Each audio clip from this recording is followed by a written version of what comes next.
Doctor DS. Surendran அவர்களுக்கும் திரு ஆப்போ இருங்கோவேல் அவர்களுக்கும் எனது கனிவான வணக்கங்கள். சேவாலயில் இருக்கிற மற்ற நண்பர்கள் அனைவருக்கும் கனிவான வணக்கங்கள். இந்த மாலை பொழுதுல ரொம்ப பெருமையா இருக்கு. இவங்க 2 பேர் எழுதின புக்கை நம்ம படிச்சு அதை பத்தி சொல்லும்போது அவங்களும் கூட இருக்காங்கிற போது அதோட சேர்ந்து நான் சொன்ன மாதிரி கொஞ்சம் தயக்கமும் இருக்கு. ஐயா, இது விமர்சனம் இல்லை, இதை படிச்சு இது வழியா நாங்க என்ன கத்துக்கிறோம், இது வழியா சேவாலயில என்ன பண்ண முடியும் அப்படிங்கிறத நான் பாக்குறேன். விமர்சனம் சொல்ற அளவுக்கு எனக்கு தகுதி கிடையாது. மேபி முரளி சார் ஒரு இன்ட்ரோடக்ஷன் கொடுத்துடலாம். புக் ரிவ்யூ என்ன பண்றோம் அப்படிங்கிறது இல்ல முன்னாடியே சொல்லிட்டீங்களா முரளி? இந்த செஷன் என்னதுங்கிறது மியூட்ல இருக்கீங்க. சொல்லிடலாம். நீங்க சொல்றீங்களா? சொல்லலாம், சொல்லுங்க. வணக்கம். நம்முடைய சிறப்பு விருந்தினர்களாக இன்னைக்கு நம்மகிட்ட doctor Surendran, doctor Irungovel, Sankar Nethralayam join பண்ணியிருக்காங்க. இது சேவாலயாவினுடைய ஒரு சனிக்கிழமையும் 4 மணிலேருந்து 5 மணி வரைக்கும் 1 மணி நேரம் இருக்கக்கூடிய ஒரு புக் ரிவ்யூ மீட்டிங்னு இதை சேவாலயம் ஆரம்பித்த காலத்துல இருந்து பண்ணிட்டு இருக்கோம். முக்கியமா விவேகானந்தர், மகாத்மா காந்தி, மகாகவி பாரதியார், இந்த 3 பேருடைய அடிப்படையில் இருக்கக்கூடிய புத்தகங்கள் அண்ட் செல்ஃப் இம்ப்ரூவ்மெண்ட், ஜென்ரலா செல்ஃப் இம்ப்ரூவ்மெண்ட் புக்ஸ், நமக்கு என்னெல்லாம் தேவைப்படுமோ அந்த மாதிரி விஷயங்கள் இருக்கக்கூடிய அந்த மாதிரி புக்ஸ். அப்படிதான் இதுல நாவல் அந்த மாதிரிலாம் எதுவும் எடுக்கிறது இல்லை, இலக்கியம் அந்த மாதிரிலாம் போறது இல்லை. இது முழுக்க செயல் திட்டம் ஓரியன்ட், ஆக்ஷன் ஓரியன்ட் புக்ஸ், அந்த மாதிரி புக்ஸ் தான் எடுத்து நம்ம பேசுறது. அந்த வகையில இன்னைக்கு ராமநாதன் சேவாலயனுடைய ஒரு போர்டு மெம்பர், ட்ரஸ்டி. இவர் எனக்கு 2 வருஷம் ஜூனியர் இந்தியன் சயின்ஸ்ல நான் படிக்கும் போது, அதே மாதிரி நான் அங்கேருந்து டிசிஎஸ் ஜாயின் பண்ணும்போது அங்கேயும் எனக்கு 2 வருஷம் ஜூனியர். அந்த மாதிரி எனக்கு பின்னாடியே தொத்தினே இருக்காரு என்ன. அதுக்கப்புறம் இப்போ சேவாலயம் கூட சேர்ந்து பணியாற்றி கொண்டிருக்கிறார். ஸோ அவருக்கு நிறைய ஒரு வேஸ்ட் ஐடி ப்ராஜெக்ட் மேனேஜ்மெண்ட் அந்த எக்ஸ்பீரியன்ஸ் நிறைய இருக்கு. அந்த எக்ஸ்பீரியன்ஸ் சேவாலயாவுக்கு நிறைய யூஸ் ஆகிட்டு இருக்கு. ஸோ அதுல என்னெல்லாம் கத்துட்டாரோ அதெல்லாமே இங்க சேவாலயாவில் எப்படி செய்யலாம்ன்றதை பார்த்து நிறைய உதவி பண்ணிட்டு இருக்காரு. ஸோ அவர் இன்னைக்கு இந்த மாதிரி நம்ம சங்கர் நேத்ராலயா மிக பிரம்மாண்டமான ஒரு நிறுவனம், மிக சக்சஸ்ஃபுல்லான ஒரு நிறுவனம். அந்த சக்சஸ்ஃபுல்லா இருக்கக்கூடிய ஒரு நிறுவனம், அவங்களுடைய சக்சஸுக்கு என்ன காரணம், எப்படி அதை ஸ்டார்ட் ஆயிருக்கு, எப்படி நடத்திட்டு இருக்காங்க என்னன்றதான் நம்ம டாக்டர் சுரேந்திரன், டாக்டர் இருங்கோவில் இதை ஒரு புத்தகமா எழுதியிருக்காங்க. டாக்டர் பத்ரிநாத் ஒரு சில சந்தர்ப்பங்களை நான் அவரை சந்தித்து இருக்கிறேன். அவர் ஒரு பெரிய இந்த சமூக சேவை இதுக்கே ஃபெட்டர்னிட்டிக்கே ஒரு பெரிய ஐகான் மாதிரி அவரு. ஸோ அப்படி இருக்கிறவர், அவருடைய சம்பந்தப்பட்ட ஒரு புத்தகத்தை நமக்கு ரொம்ப ரிலவெண்ட் சப்ஜெக்டா இருக்கு. ஸோ நார்மலா ஒரு 40 மினிட்ஸ் அந்த புக்கில் இருக்கக்கூடிய விஷயங்களை தொகுத்து சொல்லணும். அதுக்கப்புறம் ஒரு 20 மினிட்ஸ் கொஸ்டின் ஆன்சர் மாதிரி பிளான் பண்றோம். இப்போ அது புக்குடைய ஆத்தரும் நீங்க ஜாயின் பண்ணிருக்கீங்க அப்படிங்கிறதால ஒரு ராமநாதன் பேசினப்புறம் நீங்களும் whatever points you want to add, so as authors அது புக் நீங்களுமே கொஞ்சம் அதை பத்தி பேசலாம். பேசிட்டு அதுக்கப்புறம் நம்ம கொஸ்டின் ஆன்சர்ஸ் வச்சுக்கலாம். ஸோ போன வாரமும் இப்படிதான் ஆச்சு, புக்கோட ஆத்தரும் இருந்தாரு. அதனால நான் பேசினேன் போன வாரம். எனக்கு ஒரு வசதி என்னாச்சுன்னா, கொஸ்டின் கேட்டா எல்லா ஆன்சருமே அவர் சொல்லிட்டாரு, ஆத்தரே சொல்லிட்டாரு. ஸோ நான் ரொம்ப ஆன்சர் சொல்ல வேண்டியதில்லை. இன்னைக்கும் அந்த மாதிரி ஆகும்னு நினைக்கிறேன். ஏன்னா புக்ல இருந்து நம்ம கேள்விகள் கேட்கும்போது அதுல ஆத்தர்ஸே இருக்காங்கன்னா அவங்களே அதை பதில் சொல்றது ரொம்ப பொருத்தமா இருக்கும். ஸோ அந்த மாதிரி அப்கோர்ஸ் ராமநாதனுமே அவருடைய எக்ஸ்பீரியன்ஸ் தான் சொல்லக்கூடிய ஆன்சர் சொல்லலாம். அந்த மாதிரி வச்சுக்கலாம் இன்னைக்கு. பட் இது வாரம் நடக்கிறது. And doctor Surendran and doctor Irungovel invited all the weeks. ஒரு வாரமுமே இந்த புக் ரிவ்யூ லிங்க் எல்லாம் நம்ம சோசியல் மீடியாலே போடுறோம். எல்லாமே எவ்ரி வீக் போட்டுருக்கோம். இட்ஸ் ஓப்பன் டு எனிபடி, யார் வேணா ஜாயின் பண்ணலாம். பொதுவான விஷயங்கள், இது மாதிரி ஒரு சமூக சேவை நிறுவனம் நடத்துவதற்கு நமக்கு கிடைக்க வேண்டிய இன்ஸ்பிரேஷன் அது எங்கேருந்து கிடைக்குது, நடத்துவதற்கான வழிமுறைகள் அது எங்கேருந்து கத்துக்கிறோம், இதை பத்தி தான் பாக்குறோம் நம்ம எடுத்துட்டு இருக்கிற புக்ஸ் எல்லாமே. ஸோ அந்த வகையில் ரொம்ப பொருத்தமான புக்கு. சங்கர் நேத்ராலயா நமக்கெல்லாம் கோயில் மாதிரி. ஸோ அந்த நிறுவனத்தை பத்தி இன்னைக்கு கேட்க போறோங்கிறது ரொம்ப சந்தோஷமான விஷயம். தேங்க்யூ. நன்றி முரளி. இன்னைக்கு நம்ம பார்க்க போகிற புஸ்தகம் இதுதான். இது பேரு விழிகளில் ஒளியேற்றும் சங்கர நேத்ராலயா. இதை எழுதினவங்க 2 பேரும் இங்க இருக்காங்க. இப்போ டாக்டர் டி.எஸ். சுரேந்திரன் அவர்கள், டாக்டர் ஆப்போ இருங்கோவேல் அவர்கள். அவங்க 2 பேருக்கும் திருப்பியும் நன்றி தெரிவிச்சுக்கிறேன். ஸோ இதை ஒரு நான் நிறைய நோட்ஸ் எடுத்திருக்கேன். அதாவது என்ன சொல்லணும்னாக்கா 550 பக்கத்துல இருக்குது. இது ஒரு 4 மணி நேரம் பேசணும்னா ப்ரிப்பரேஷன் இல்லாம பேசிடலாம். இதை 45 நிமிஷத்துல 45 ஆண்டுகளோட சுருக்கி பேசணும்னா நிறைய ப்ரிப்பரேஷன் வேண்டி இருக்கு. நானும் எப்பவுமே ப்ரிப்பேர் பண்ணுவேன். அதனால இங்க பெரிய நோட்ஸ் எழுதி வச்சிருக்கிறேன் நான். ஸோ அந்த நோட்ஸ்ல இருந்து முடிஞ்ச அளவுக்கு ஒரு 4:50க்குள்ள முடிக்க பாக்குறேன். ஸோ தட் ரொம்ப 4 to 5 வச்சிருக்கோம். பட் நம்ம ஆரம்பிச்சது ஒரு 5-10 நிமிஷம் டிலே ஆயிடுச்சு. ஸோ இதை 5 பகுதிகளா பிரிச்சிருக்கேன் நான் பேசுறத. முதல்ல எப்பவும் போல ஒரு முன்னுரை, அதுல என்னன்னு பார்ப்போம். அடுத்தது இப்போ முரளி சார் சொன்ன மாதிரி சங்கர நேத்திராலயா அப்படிங்கிறது நம்ம பேரு சேவாலயாங்கிற மாதிரி அங்க நேத்திராலயான்னு இருக்கு. ஆலயம்ங்கிற போது அது ஒரு கடவுள் இருக்கிற கோவில் மாதிரி. அந்த கோவிலுக்கு கட்டினவர் யார், காரணகர்த்தா யார் அப்படிங்கறத நம்ம தெரிஞ்சுக்கணும். அதை இங்க ஆசிரியர்கள் இங்க அதை ராஜகோபுரம் அப்படின்னு சொல்றாங்க. ஸோ அந்த ராஜகோபுரத்தை முதல்ல பார்த்துட்டு அதுக்கப்புறம் உள்ள போய் பார்க்கலாம். அடுத்தது மூணாவது, சேவாலயோட கண்ணோட்டத்துல சங்கர நேத்திராலயா. இப்ப சங்கர நேத்திராலயா ஒரு ஹாஸ்பிட்டல் இருக்கு, காலேஜ் இருக்கு, நிறைய இன்ஸ்டிடியூஷன்ஸ் இருக்கு, அதெல்லாம் இருக்கு. பட் முரளி சார் முதல்ல சொன்ன மாதிரி இது வழியா நம்ம சேவாலயம் என்ன கத்துக்கிறதுன்னு பாக்கணும்னாக்கா, நான் ஒரு குதிரைக்கு கடிவாளம் போட்ட மாதிரி, இல்ல எங்களுக்கு ஒரு கான்டாக்ட் லென்ஸ் உள்ள போட்டிருக்கேன் சேவாலயா அப்படின்னு. அந்த சேவாலயா வழியா நான் உள்ள சங்கர நேத்திராலயாவை பாக்குறேன் நானு. ஸோ அது வழியா பார்க்கும்போது எங்களுக்கு நிறைய துறைகள் இருக்கு, டிபார்ட்மெண்ட்ஸ் இருக்கு, உங்களுக்கும் அதை பத்தி நிறைய சொல்லியிருக்கீங்க. ஸோ அது வழியா பார்க்கும்போது நாம என்ன கத்துக்கலாம் அப்படிங்கிறது சங்கர நேத்திர சேவாலயோட கண்ணோட்டத்துல சங்கர நேத்திராலயம் எப்படி இருக்கு அப்படிங்கறத மூணாவது பகுதியா பேச போறோம். அதுதான் முக்கியமான பகுதி. அடுத்தது முடிவுரை. அதுக்கப்புறமா 2 ஆசிரியர்களும் அவங்களோட அனுபவத்தை பகிர்ந்துக்கலாம். அதோட கேள்வி நேரத்தையும் பண்ணலாம். ஸோ இதுதான் 5 தலைப்புகள்ல பேசுறேன். முதல்ல முகவுரை ஆரம்பிக்கிறேன் நான். இதுல இன்ட்ரெஸ்டிங்கா சொல்லணும்னாக்கா, போன வாரம் முரளி சார் பேசினாரு மேனேஜிங் எ மில்லியன் மிஷன்ஸ் அப்படின்னு. டாக்டர் குமரன் புளோரிடால இருந்து எழுதின புக்கு. அதை பத்தி பேசும்போது 2 விஷயங்கள் என் மனசுல இருந்தது. முதல்ல என்னன்னா, அந்த மேனேஜிங் எ மில்லியன் மிஷன்ஸ் அந்த நூல் அது இல்லைன்னா, இல்ல அந்த என்ஜிஓஸ் பத்தி எழுதியிருக்காரு. இந்த மாதிரி சமுதாய தொண்டு பண்ற நிறுவனங்கள் இல்லைன்னா இந்த உலகமே இருட்டாயிடும் அப்படின்னு முதல் ஸ்டேட்மெண்ட் சொன்னாங்க. அப்புறம் முரளி சார் பேசும்போது என்ன சொன்னார்னா, அந்த நூல் மேனேஜிங் எ மில்லியன் மிஷன்ஸ் இல்லைன்னா என்ஜிஓவே இருட்டாயிடும் அப்படின்னாங்க. ஸோ ஒரு உலகம் நன்றாக இருக்கணும், வெளிச்சமா இருக்கணும்னா அதுக்கு என்ஜிஓக்கள் தேவை, சமுதாய தொண்டு நிறுவனங்கள் தேவை. அந்த சமுதாய தொண்டு நிறுவனங்கள் வெளிச்சத்தோட நல்லா செயல்படணும்னா இந்த மாதிரி ஒரு அதுக்கு அடிப்படை கோட்பாடுகள் என்னன்னு தெரியறதுக்கு ஒரு நூல் தேவை அப்படிங்கிறது போன வாரம் பேசுவோம். இப்போ ரொம்ப இன்ட்ரெஸ்டிங்கா பாத்தீங்கன்னாக்கா, சங்கர நேத்திராலயங்கிறது நம்மளுக்கு 10 வருஷத்துக்கு முன்னாடியே ஆரம்பிச்சிருக்காங்க. நம்மளோட 10 மடங்கு பெரிதா இருக்கு. ஸோ ஒரு சமுதாய தொண்டு நிறுவனம் ஒரு பெரிய அளவுல எப்படி பண்ண முடியும், சமுதாயத்துக்கு எப்படி எல்லாம் தொண்டு பண்றாங்கன்னு சேவாலயம் நிறைய பண்ணிட்டு இருக்கோம். பட் நம்ம அப்படி அண்ணாந்து பாக்குற லெவல்ல சங்கர நேத்திராலயம் இருக்கும்போது அதுல இருந்து என்ன படிப்பினை அப்படிங்கறத பார்க்கணும். ஸோ எப்பவுமே ஒரு நிறுவனத்துல நம்ம இருக்கும்போது அந்த நிறுவனத்தை நம்ம வளர்க்கணும்னாக்கா ஒரு பெஞ்ச் மார்க்கிங் பண்ணுவோம். நம்மளோட பெரிய லெவல்ல இருக்கிற ஒரு நிறுவனத்தை பார்த்து அவங்க எப்படி நடத்துறாங்க, அவங்களோட ப்ராசஸஸ் என்ன இருக்கு, அவங்களோட தலைமை பண்புகள் எப்படி இருக்கு, அவங்க எப்படி அவங்கள கஸ்டமர்ஸ்க்கோ டோனர்ஸ்க்கோ பேஷண்ட்ஸ்க்கோ எப்படி அவங்களோட இன்டராக்ட் பண்றாங்க அப்படிங்கறத பார்த்து அதை ஒரு பெஞ்ச் மார்க்கா வச்சுட்டு அந்த இடத்துல நம்ம போலாமான்னு பார்க்கணும். அப்புறம் அந்த பெஞ்ச் மார்க் போனோம்னா திருப்பி அதுக்கு மேல இருக்கிற ஒரு நிறுவனத்தை பார்க்கணும். அந்த மாதிரியாக தான் இது ஒரு சங்கர நேத்திராலயா ஒரு பெஞ்ச் மார்க்கா வச்சுட்டு ஒரு அளவுகோலா வச்சுட்டு தான் இந்த நூலை படிச்சிருக்கேன். இதுல சங்கர நேத்திராலயா என்ன அப்படிங்கிறது நம்மளுக்கு தெரியணும்னாக்கா எல்லாருக்கும் தெரிஞ்சிருக்கும். அது ஒரு கண் மருத்துவமனை அப்படின்னு பார்த்திருப்போம். பட் நான் பாக்குறது அவங்களோட அடிப்படை நோக்கங்கள் 4 நோக்கங்கள் சொல்லியிருக்காங்க. இதை ரொம்ப ஸ்ட்ரெஸ் பண்ணும்போது நிறைய சாப்டர்ஸ்ல அதை ரிப்பீட் பண்ணியிருக்காங்க. ஸோ அது மனசுல நல்லா பதியுது. உங்களுக்கும் சொல்றேன் என்னன்னு. முதல் நோக்கம் என்னன்னா, பன்னாட்டு தரம். வெறும் ஹை குவாலிட்டின்னு சொல்லாம மல்டிநேஷனல் குவாலிட்டியா இருக்கணும். பன்னாட்டு தரம். எதுல தரம் இருக்கணும்? கண் சிகிச்சை பண்றதுல. கண் சிகிச்சை தான் இவங்களோட தீமா இருக்குது. கண் சிகிச்சையில பன்னாட்டு தரம் சிறந்த முறையில பண்ணணும். அதாவது நல்ல தொழில்நுட்பங்கள் வைத்து, அன்னைக்கு இருக்கிற லேட்டஸ்டான தொழில்நுட்பங்கள் வைத்து சிறந்த முறையில அதை பண்ணணும்.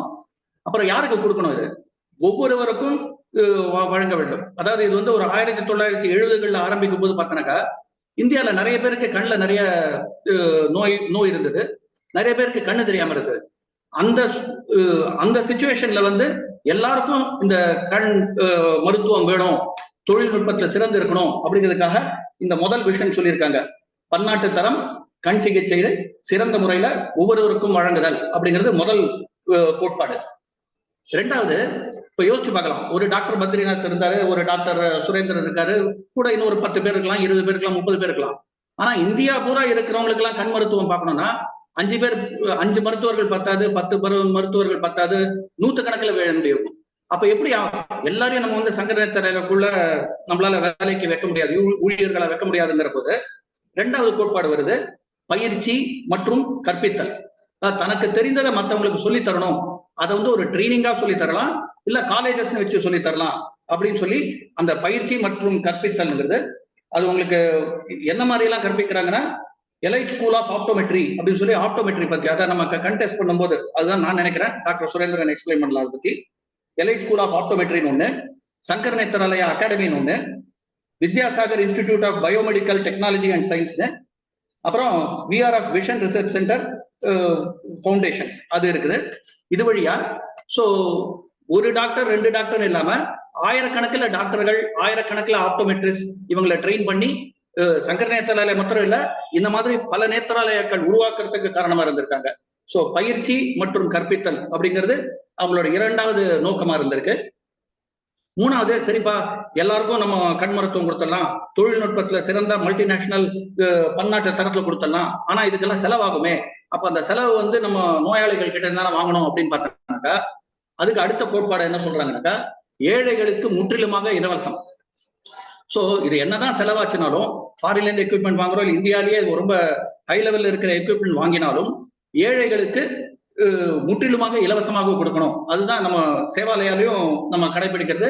நம்ம கொடுக்குற எல்லா பெனிஃபிஷியரிஸ்க்கும் எல்லாமே ஃப்ரீயா கொடுக்குறோம். அதே மாதிரி இங்க பாத்தீங்கன்னாக்கா பணம் இருக்கிறவங்க கிட்ட ஒரு மிதமான ஒரு தொகையை வாங்கி கொள்ளுதல், அந்த பண வசதி இல்லாதவர்கள் கிட்ட முழுமையாக இலவசமாக பண்றதுன்னு. ஆனா இதுல என்ன கவனிக்கணும்னாக்கா, பணம் கொடுத்தாலும் சரி, பணம் கொடுக்கலனாலும் சரி, அவன் ஏழையா இருந்தாலும் சரி, பணக்காரன் இருந்தாலும் சரி, அவங்களுக்கு தரப்படுகிற மருத்துவ முறை வந்து எல்லாம் ஒன்னேதான். இந்த ஹை கிளாஸ்ல மல்டி நேஷனல் இதுல பன்னாட்டு தரத்துல கொடுக்குறோம்னா, அது பணம் இருந்தாலும் சரி இல்லாட்டாலும் சரி எல்லாருக்கும் அதே ஹை லெவல் ஸ்டாண்டர்ட்ஸ்ல தான் கொடுக்குறாங்க. இது மூணாவது. நாலாவது என்னன்னா, சரி நீங்க பன்னாட்டு தரத்துல கொடுக்கலாம், ஏழைகளுக்கு இலவசமா கொடுக்கலாம், இந்தியா பூரா இருக்கிறவங்களுக்கு எல்லாம் மருத்துவ வசதி கொடுக்கலாம், சரி. ஆனா இன்னைக்கு இருக்கிற தொழில்நுட்பம் 5 வருஷம் கழிச்சு வேற மாறிடும், 10 வருஷம் கழிச்சு வேற மாதிரி ஆயிடும். நம்மளுக்கே தெரியும், அந்த காலத்துல பாத்தீங்கன்னா 20 வருஷம் 30 வருஷத்துக்கு முன்னாடி ஒரு கண் ஆபரேஷன் பண்ணிட்டு வந்தா தலை குளிக்கூடாது, தலை ஆட்டக்கூடாது, அந்த கண்ணுல ஒரு திரையை போட்டு வீட்டுக்கு அனுப்பிச்சுட்டு நீ 30 நாள் இப்படியே தான் இருக்கணும்வாங்க. இன்னைக்கு பார்த்தா காத்தால போனாக்கா, நானே கேட்ராக்ட் ஆபரேஷன் பண்ணிட்டா காத்தால போனா மத்தியானத்துக்குள்ள வீட்டுக்கு வந்தாச்சு, ஒரு கூலிங் கிளாஸ் மாட்டிட்டு நீ என்ன வேணா வேலை பண்ணலாம்ங்கிறாங்க. குளிக்கிறது மாத்திரம் ஒரு 4-5 நாள் கழிச்சு குளிக்கலாம், அந்த மாதிரிலாம் சொல்றாங்க. சோ டெக்னாலஜி நிறைய மாறி போயிடுச்சு. அப்போ நாளைக்கு என்ன தொழில்நுட்பம் வரப்போறது அப்படின்னு தெரியணும்னாக்கா இன்னைக்கே அதை பத்தி ஆராயணும். அதுதான் ரிசர்ச் அண்ட் டெவலப்மெண்ட். அதை பத்தின நம்ம ஆராய்ச்சி பண்ணி அதுக்கான வளர்ச்சியும் பார்க்கறதா ரிசர்ச் அண்ட் டெவலப்மெண்ட். இது 4வது கோட்பாடு. சோ திருப்பி சொல்றேன், இதுதான் சேவாலயா சங்கர நேத்திராலய பத்தி சொல்ல வருது. பன்னாட்டு தரத்துல கண் சிகிச்சை சிறந்த முறையில ஒவ்வொருவருக்கும் வழங்குதல் அப்படிங்கிறது முதல் நோக்கம். 2வது பயிற்சி மற்றும் கற்பித்தல். இது வழியா இன்னும் ஆயிரக்கணக்கில் நம்ம மருத்துவர்களையும் செவிலியர்களையும் ஆப்டோமெட்ரிஸ்டையும் கொண்டு வருதுங்கிறது. 3வது ஏழைகளுக்கு முற்றிலும் இலவசம். அதனால பணத்தட்டுப்பாடு இருந்தாலும் எனக்கு கண்ணு தெரியறதுக்கு சங்கர நேத்திராலயம் எனக்கு உதவி செய்யறது அப்படிங்கிறது 3வது. 4வது இன்னித்த தொழில்நுட்பம் இல்லாம நாளைக்கு எப்படி இருக்க போறதுங்கிறத பாக்குறதுக்கு ஆராய்ச்சி மற்றும் வளர்ச்சி, ரிசர்ச் அண்ட் டெவலப்மெண்ட். அதுல சொல்றது இது முற்றிலும் லாப நோக்கமின்றி செயல்படும் நிறுவனமாக இருக்கிறது. இதுதான் ஒரு முன்னுரை. இதை எழுதினவங்க நம்ம கூட இருக்காங்க, டாக்டர் டி.எஸ். சுரேந்திரன். அவர் சொன்னாரு கடைநிலை ஊழியர்னு, ஆனா அவர் தான் இன்னைக்கு சேர்மன் சங்கர நேத்திராலயால இருக்காரு.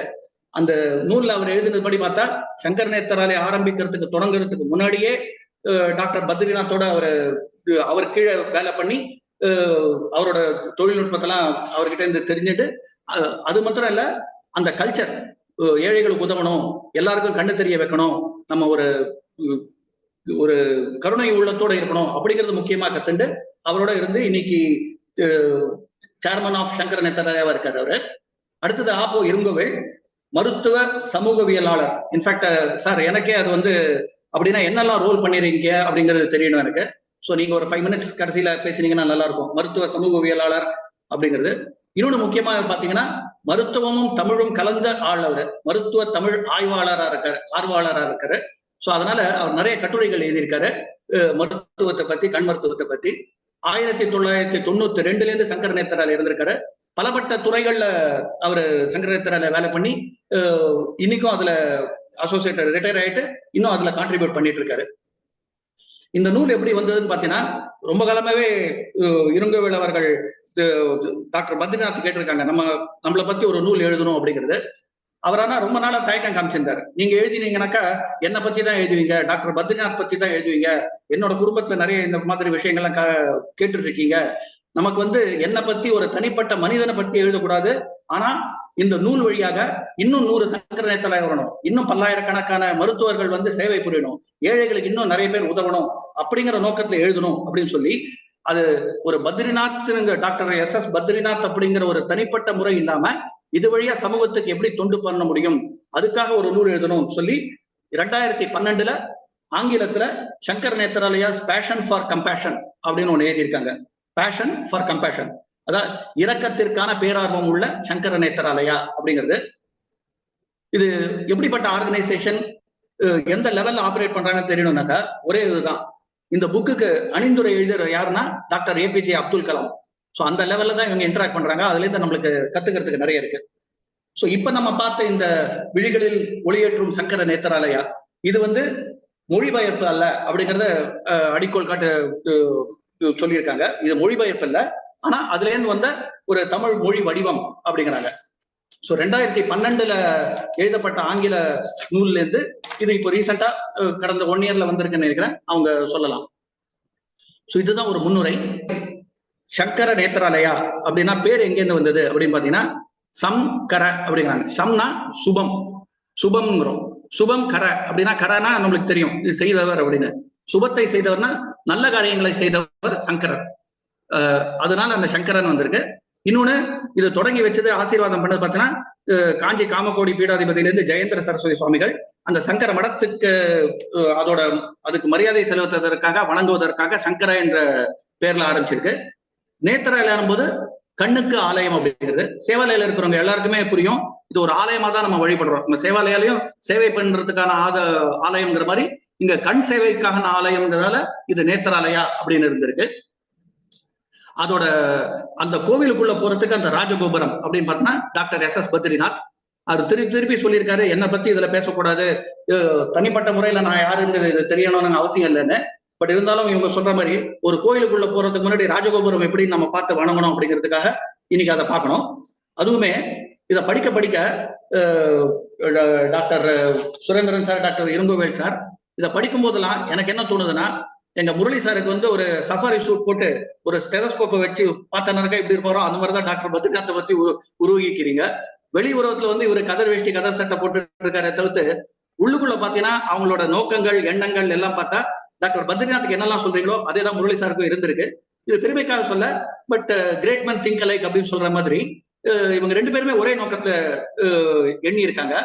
அதுக்கு சில உதாரணங்கள் சொல்றேன். நீங்க பத்ரிநாத் டாக்டரோட வாழ்க்கை வரலாறு சொல்லும்போது 1940 பிறந்திருக்காரு அவரு. ஸோ நம்ம முரளி சாருக்கு ஒரு 20 வருஷத்துக்கு முன்னாடி பிறந்திருக்காரு. மாத்வா குடும்பம், அது முதல் சிமிலாரிட்டி வருது. So I think Murali sir நீங்களும் மாத்வா குடும்பம்னு நினைக்கிறேன். அடுத்தது, இவருக்கு 4 வயசா இருக்கும்போது, டாக்டர் பத்ரிநாத் 4 வயதாகும் போது வேலூர்ல இருந்திருக்காரு. அவங்க அப்பாவுக்கு டிரான்ஸ்பரபிள் ஜாப்னால ஒவ்வொரு ஊரா போகும்போது வேலூர்ல இருந்திருக்கும் போது அவங்க வீட்டுல ஒரு வயதானவர் இருந்திருக்காரு. 2 கண்ணும் தெரியாம இருந்திருக்காரு. அந்த 4 வயதுலயே அதை பத்தி ஒரு தாக்கம் வந்திருக்கு டாக்டர் பத்ரிநாத்துக்கு. ஏன் இவருக்கு கண்ணு தெரியல, என்னிலிருந்து தெரியாம போச்சு, வாழ்க்கை பூரா தெரியாம இருக்குமா, இதுக்கு என்ன சரி பண்றது அப்படின்னு அந்த 4 வயதுலயே அதை யோசிக்க ஆரம்பிச்சிருக்காரு. ப்ராபப்ளி அவரே சொல்றாரு, அந்த தாக்கம் தான் பின்னாடி இந்தியா பூரா இருக்கிறவங்களுக்கு கண் சேவை பண்ணணும், இலவசமா பண்ணணும் அப்படின்னு வந்திருக்குமோன்னு. இதேதான் முரளி சாரை பத்தி, சேவாலயால பத்தி நீங்க கேட்டிருந்தீங்கன்னா, அவருக்கு 10-11 வயசுல இருக்கும்போது ஒரு சரஸ்வதி பூஜை போது ஒரு பாரதியார் கவிதைகளை படிக்கும் போதுதான் அவருக்கு அந்த தாக்கம் வந்தது. எப்படி ஒரு பள்ளி நடத்தணும், ஏன் ஏழைகளுக்கு உதவக்கூடாது, வயதான தாத்தா பாட்டிகளுக்கு எப்படி நம்ம சப்போர்ட் பண்றது அப்படிங்கிறது அவருக்கு 11 வயசுல வந்தது. ஆனா இங்க டாக்டர் பத்ரிநாத்துக்கு 4 வயதுலயே அதே மாதிரி ஒரு தாக்கம் வந்தது. சோ அடுத்ததா பாத்தீங்கன்னா, ஒரு 1948, அதாவது 8வது வயசுல டாக்டர் பத்ரிநாத் அவங்க ஃபேமிலி டி நகருக்கு குடிபெயர்ந்திருக்காங்க. டி நகர்ல எங்க படிச்சாருன்னா, அகைன் ஒரு சிமிலாரிட்டி, ராமகிருஷ்ணா மிஷன் ஸ்கூல்ல படிச்சிருக்காங்க. அங்க இப்போ சேவாலயில பாத்தீங்கன்னா நம்ம பிஜேபின்னு பாரதியார், காந்தி, விவேகானந்தர் பத்தி அவங்களோட கோட்பாடுகளை நம்ம ஃபாலோ பண்றோம். இங்க ராமகிருஷ்ணா மிஷன்ல இருக்கும்போது டாக்டர் பத்ரிநாத்துக்கு விவேகானந்தரோட குருவான ராமகிருஷ்ணரோட அவரோட சொன்ன விஷயங்கள் அதெல்லாம் நல்ல தாக்கம் வந்திருக்கு. ஸோ அங்கேயும் ஒரு சிமிலாரிட்டி பாக்குறேன் நான் சேவாலயாக்கும் சங்கர நேத்ராலயாக்கும். இதுல இன்னொன்னு ஒரு ஜோக்கா ஒண்ணு சொல்லணும்னாக்கா, டாக்டர் பத்ரிநாத்துக்கு வந்து கூட படிச்ச ஒரு கிளாஸ்மேட் யாருன்னு பாத்தீங்கன்னா நல்லி குப்புசாமி செட்டி. அவர் சொல்றாரு, எனது நண்பன் டி நகர்ல நாங்க 2 பேரும் ஸ்கூலுக்கு போற பாதை பூரா இன்னைக்கு பாத்தீங்கன்னாக்கா தங்கமும் வைரமும் வைடூரியமும் பட்டும் பீதாரம்பூரமா இருக்குன்னு. ஏன்னா அன்னைக்கு டாக்டர் பத்ரிநாத் இருந்த அந்த பழைய காலத்து வீடு தான் இன்னைக்கு ஜிஆர்டி தங்க மாளிகையே மாறி இருக்கு. அந்த வீடு இடிச்சுதான் இன்னைக்கு தங்க மாளிகை கட்டியிருக்காங்க. அங்க வழியில இருக்கிறது எல்லாமே எல்லாம் நகைக்கடையும் வைரக்கடையுமா இருக்கு. இந்த நல்லி குமரன் பட்டும் பீதாபுரமும் இருக்கிறது. சோ அவர் தொட்டதெல்லாம் பொன்னாகும்ங்கிற மாதிரி டாக்டர் பத்ரிநாத் இருந்த வீடே இன்னைக்கு ஒரு பெரிய பொன் களஞ்சியமா இருந்துருக்கு. அடுத்தது அங்கேருந்து போனார்னாக்கா, இது வாழ்க்கையை பத்தி சொல்லணும்னு இல்லை, பட் ஒரு சிமிலாரிட்டி தெரிஞ்சதுனால சொல்றேன். அங்க ஆர்கேஎம் ஸ்கூல்ல இருந்து அவர் அடுத்தது படிச்சது எங்கன்னா திருப்பி பிஎஸ்ஐ ஸ்கூல். முரளி சாரும் அதே ஸ்கூல்ல தான் படிச்சிருக்காரு. மேபி ஒரு 20 வருஷத்துக்கு முன்னாடி படிச்சிருப்பாரா இருக்கும் டாக்டர் பத்ரிநாத். பிஎஸ்ஐ ஸ்கூல்ல படிச்சிருக்காரு. அங்கேருந்து அவர் வந்து லயலா காலேஜ்ல படிச்சுட்டு மெட்ராஸ் மெடிக்கல் காலேஜ்ல எம்பிபிஎஸ் பண்ணியிருக்காரு. ஸோ அதனால்தான் சொன்னேன், இவர் சஃபர் சூட் போட்டுட்டு ஒரு ஸ்டெத்தோஸ்கோப் வச்சிருக்கிறது. இந்த சைட்ல முரளி சார் வந்து ஒரு பிஎஸ்சி பண்ணிட்டு இந்தியன் இன்ஸ்டிடியூட் ஆஃப் சயின்ஸ்ல படிக்கும்போது நான் கூட பார்த்திருக்கேன். அவருக்கு வீக்கெண்ட்ல இருந்தானாக்கா ஹாஸ்டல்ல இருக்க மாட்டாரு. வெளியில போய் ஒரு கிராமத்துலயும் ஏழைகள் இருக்கிற இடத்துலயும் போய் அங்க சமூக சேவை பண்ணிட்டு இருப்பாரு. அதே மாதிரி டாக்டர் பத்ரிநாத் இங்க மெட்ராஸ் மெடிக்கல் காலேஜ்ல படிச்சிருக்கும் போது படிப்புலயும் முதலா இருந்தாரு. ஆனா திருப்பி அவருக்கு நேரம் கிடைக்கும் போதெல்லாம் கிராம பகுதிகளில் போய் ஏழை எளியவர்கள் இருக்கிற இடத்துக்கு போய் குடிசை பகுதிகளுக்கு போய் அங்க இருக்கிறவங்களுக்கு மருத்துவ தொண்டு ஆரம்பிச்சாரு. அதுதான் அவருக்கு மனசுக்கு ரொம்ப பிடிச்சிருந்தது அப்படிங்கிறது இந்த நூல்ல போட்டிருக்காங்க. சோ அப்போ இந்த மாதிரி சமுதாய உணர்வோட வர்றதுங்கிறது சின்ன வயசுல இருந்தே எல்லாருக்கும் வருது. நீ படிக்கலாம், வேலை பண்ணலாம், எதுவா இருக்கலாம், பட் அடிப்படையில பாத்தீங்கன்னா அந்த சமுதாய தொண்டு பண்ணணும் அப்படிங்கிறது இருக்கு. அது சேவாலயில எல்லாருக்குமே தெரிஞ்சது. ஏன்னா இதெல்லாம் வந்து தினம் தினம் நாங்க முரளி சார் பத்தி சொல்லிட்டு இருப்போம், அதுல இருந்து தெரிஞ்சது. அடுத்தது எம்பிபிஎஸ் படிச்சு முடிச்சோன்னா அவர் பெரிய பணமெல்லாம் ஒண்ணு இருக்குல்ல, அவருக்கு வசதியெல்லாம் அவ்வளவு பத்தல. அப்ப அடுத்து என்ன பண்ணலாங்கிற போது அவருக்கு ஒரு ஸ்காலர்ஷிப் கிடைச்சது. அது வழியா அமெரிக்காவுக்கு போனாரு. அமெரிக்கால போய் 2-3 வருடங்கள் ஒவ்வொரு காலேஜ்லயும் போய் பெரிய படிப்பெல்லாம் படிச்சப்புறம் டாக்டர் ஷெஃபன்ஸ் அப்படிங்கிற ஒருத்தர் கிட்ட போய் அங்க சேர்ந்தார். அவர்கிட்ட படிக்கிறதுக்கு. டாக்டர் ஷெஃபன்ஸ் யாருன்னாக்கா உலகத்திலேயே கண் சிகிச்சையில தலை சிறந்த ஒரு பேராசிரியர், நம்பர் 1 பேராசிரியர் அப்படின்னு சொல்லலாம்.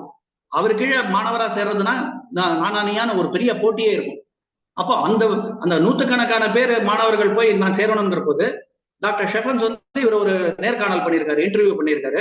அப்ப இவரை கேட்கும்போது, நீ எதுக்காக என்கிட்ட படிக்கணும், எதுக்காக இந்த மாதிரி மேல் படிப்பு படிக்க போற அமெரிக்கால வந்து கேட்டபோது அவர் சொன்ன ஒரே பதில், நான் இங்க படிச்சு சிறந்த தொழில்நுட்பத்தை கத்துனாக்கா இந்தியால போய் எல்லாருக்கும் கண் பார்வை வருவதற்கு நான் பண்ணுவேன், இலவசமா மருத்துவ சிகிச்சை எல்லாருக்கும் பண்ண போறேன் அப்படின்னு சொன்ன அந்த ஒரே காரணத்திற்காக அவரை வந்து ஒரு மாணவரா சேர்த்துட்டாரு அந்த டாக்டர் ஷெஃபன்ஸ். சோ படிக்கிற காலத்துல இருந்தே அவருக்கு வந்து இந்த மாதிரி தொண்டு செய்யணும், ஏழைகளுக்கு எல்லாம் உதவி செய்யணும் அப்படிங்கிறது இருந்திருக்கு. சோ அந்த டாக்டர் ஷெஃபன்ஸ் கிட்ட சேர்ந்து தலை சிறந்த ஒரு பேராசிரியரா இருந்தவர்கிட்ட இருந்து அவரோட நுட்பங்கள்லாம் தெரிஞ்சிருந்தது ஒரு பெரிய திருப்பு முறையா இருந்திருக்கு இவருக்கு. இது வந்து அவரோட படிப்பு பத்தியும் ஒரு ப்ரொஃபஷனல் லைஃப் பத்தியும் சொல்லலாம். அவரோட பர்சனல் லைஃப் பத்தி பார்த்தானாக்கா அதுலயும் நிறைய சிமிலாரிட்டி இருந்திருக்கு.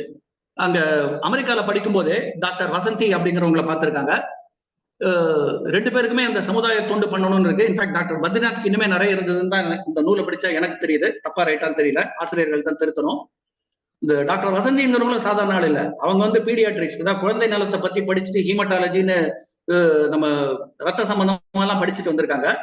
ஆனா இவரோட அந்த பேஷன், நம்ம கண் சிகிச்சை பண்ணி இந்தியர்கள் எல்லாருக்கும் சமூக சேவை செய்யணும் அப்படிங்கிறத பார்த்து அவங்களோட திருமணம் பண்ணிட்டு இருக்காங்க.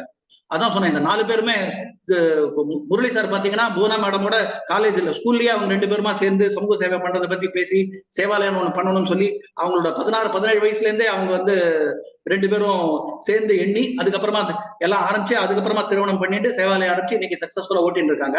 அதே மாதிரி அங்க டாக்டர் வசந்தி பத்ரிநாத்தும் டாக்டர் பத்ரிநாத்தும் சேர்ந்து இதை பத்தி பேசி முடிவெடுத்து அதுக்கப்புறம் திருமணம் செய்து அதுக்கப்புறமா சங்கர நேத்ராலயம் ஆரம்பிச்சிருக்காங்க. அப்பதான் அந்த திரைப்படங்கள்லாம் வர மாதிரி தோணுது, இந்த 4 பேருமே ஏதோ ரூம் போட்டு யோசிச்சிருக்காங்களோ அப்படின்னு. இந்த மாதிரிதான் நடக்கணும், எங்க வாழ்க்கையை 20 வருஷத்துக்கு முன்னாடி நாங்க பண்றோம், அதுக்கப்புறமா சேவாலயால முரளி சாரும் பூனா மேடமும் திருப்பி அதே மாதிரி வழிகாட்டல்ல நடக்கணும் அப்படின்னு சொல்லியிருக்காங்கிறதுல ரொம்ப சிமிலாரிட்டிஸ் ஜாஸ்தியா இருந்தது இதுல. அதுக்கப்புறமா பின்னாடி என்னெல்லாம் சங்கர நேத்ராலயம் பண்ணியிருக்காங்கன்னு பின்னாடி சொல்றேன். பட் இது முக்கியமா பாத்தீங்கன்னாக்கா இது வந்து சமூக தொண்டு அப்படின்னு சொல்றோம் நம்ம. அப்போ அதுல நிறைய டிஸ்கஷன் அடிக்கடி வந்தது. இதை வந்து எல்லாருக்கும் இலவசமா பண்ணணுமா அப்படிங்கிறது வந்து போது கொஞ்சமாவது ஒரு மினிமல் சார்ஜஸ் நம்ம ஒரு 100 ரூபா 150 ரூபான்னு வைக்கலாமா அப்படிங்கறத பார்க்கும்போது டாக்டர் பத்ரிநாத் சொன்னாரு, ஏழைகளுக்கு கண்டிப்பாக இது இலவசமாக தான் இருக்கணும், அவங்க கிட்ட இருந்து ஒரு நயா பைசா கூட வாங்கக்கூடாதுன்னு. இதே டிஸ்கஷன் முரளி சாரோட நானே சண்டை போட்டிருக்கேன்.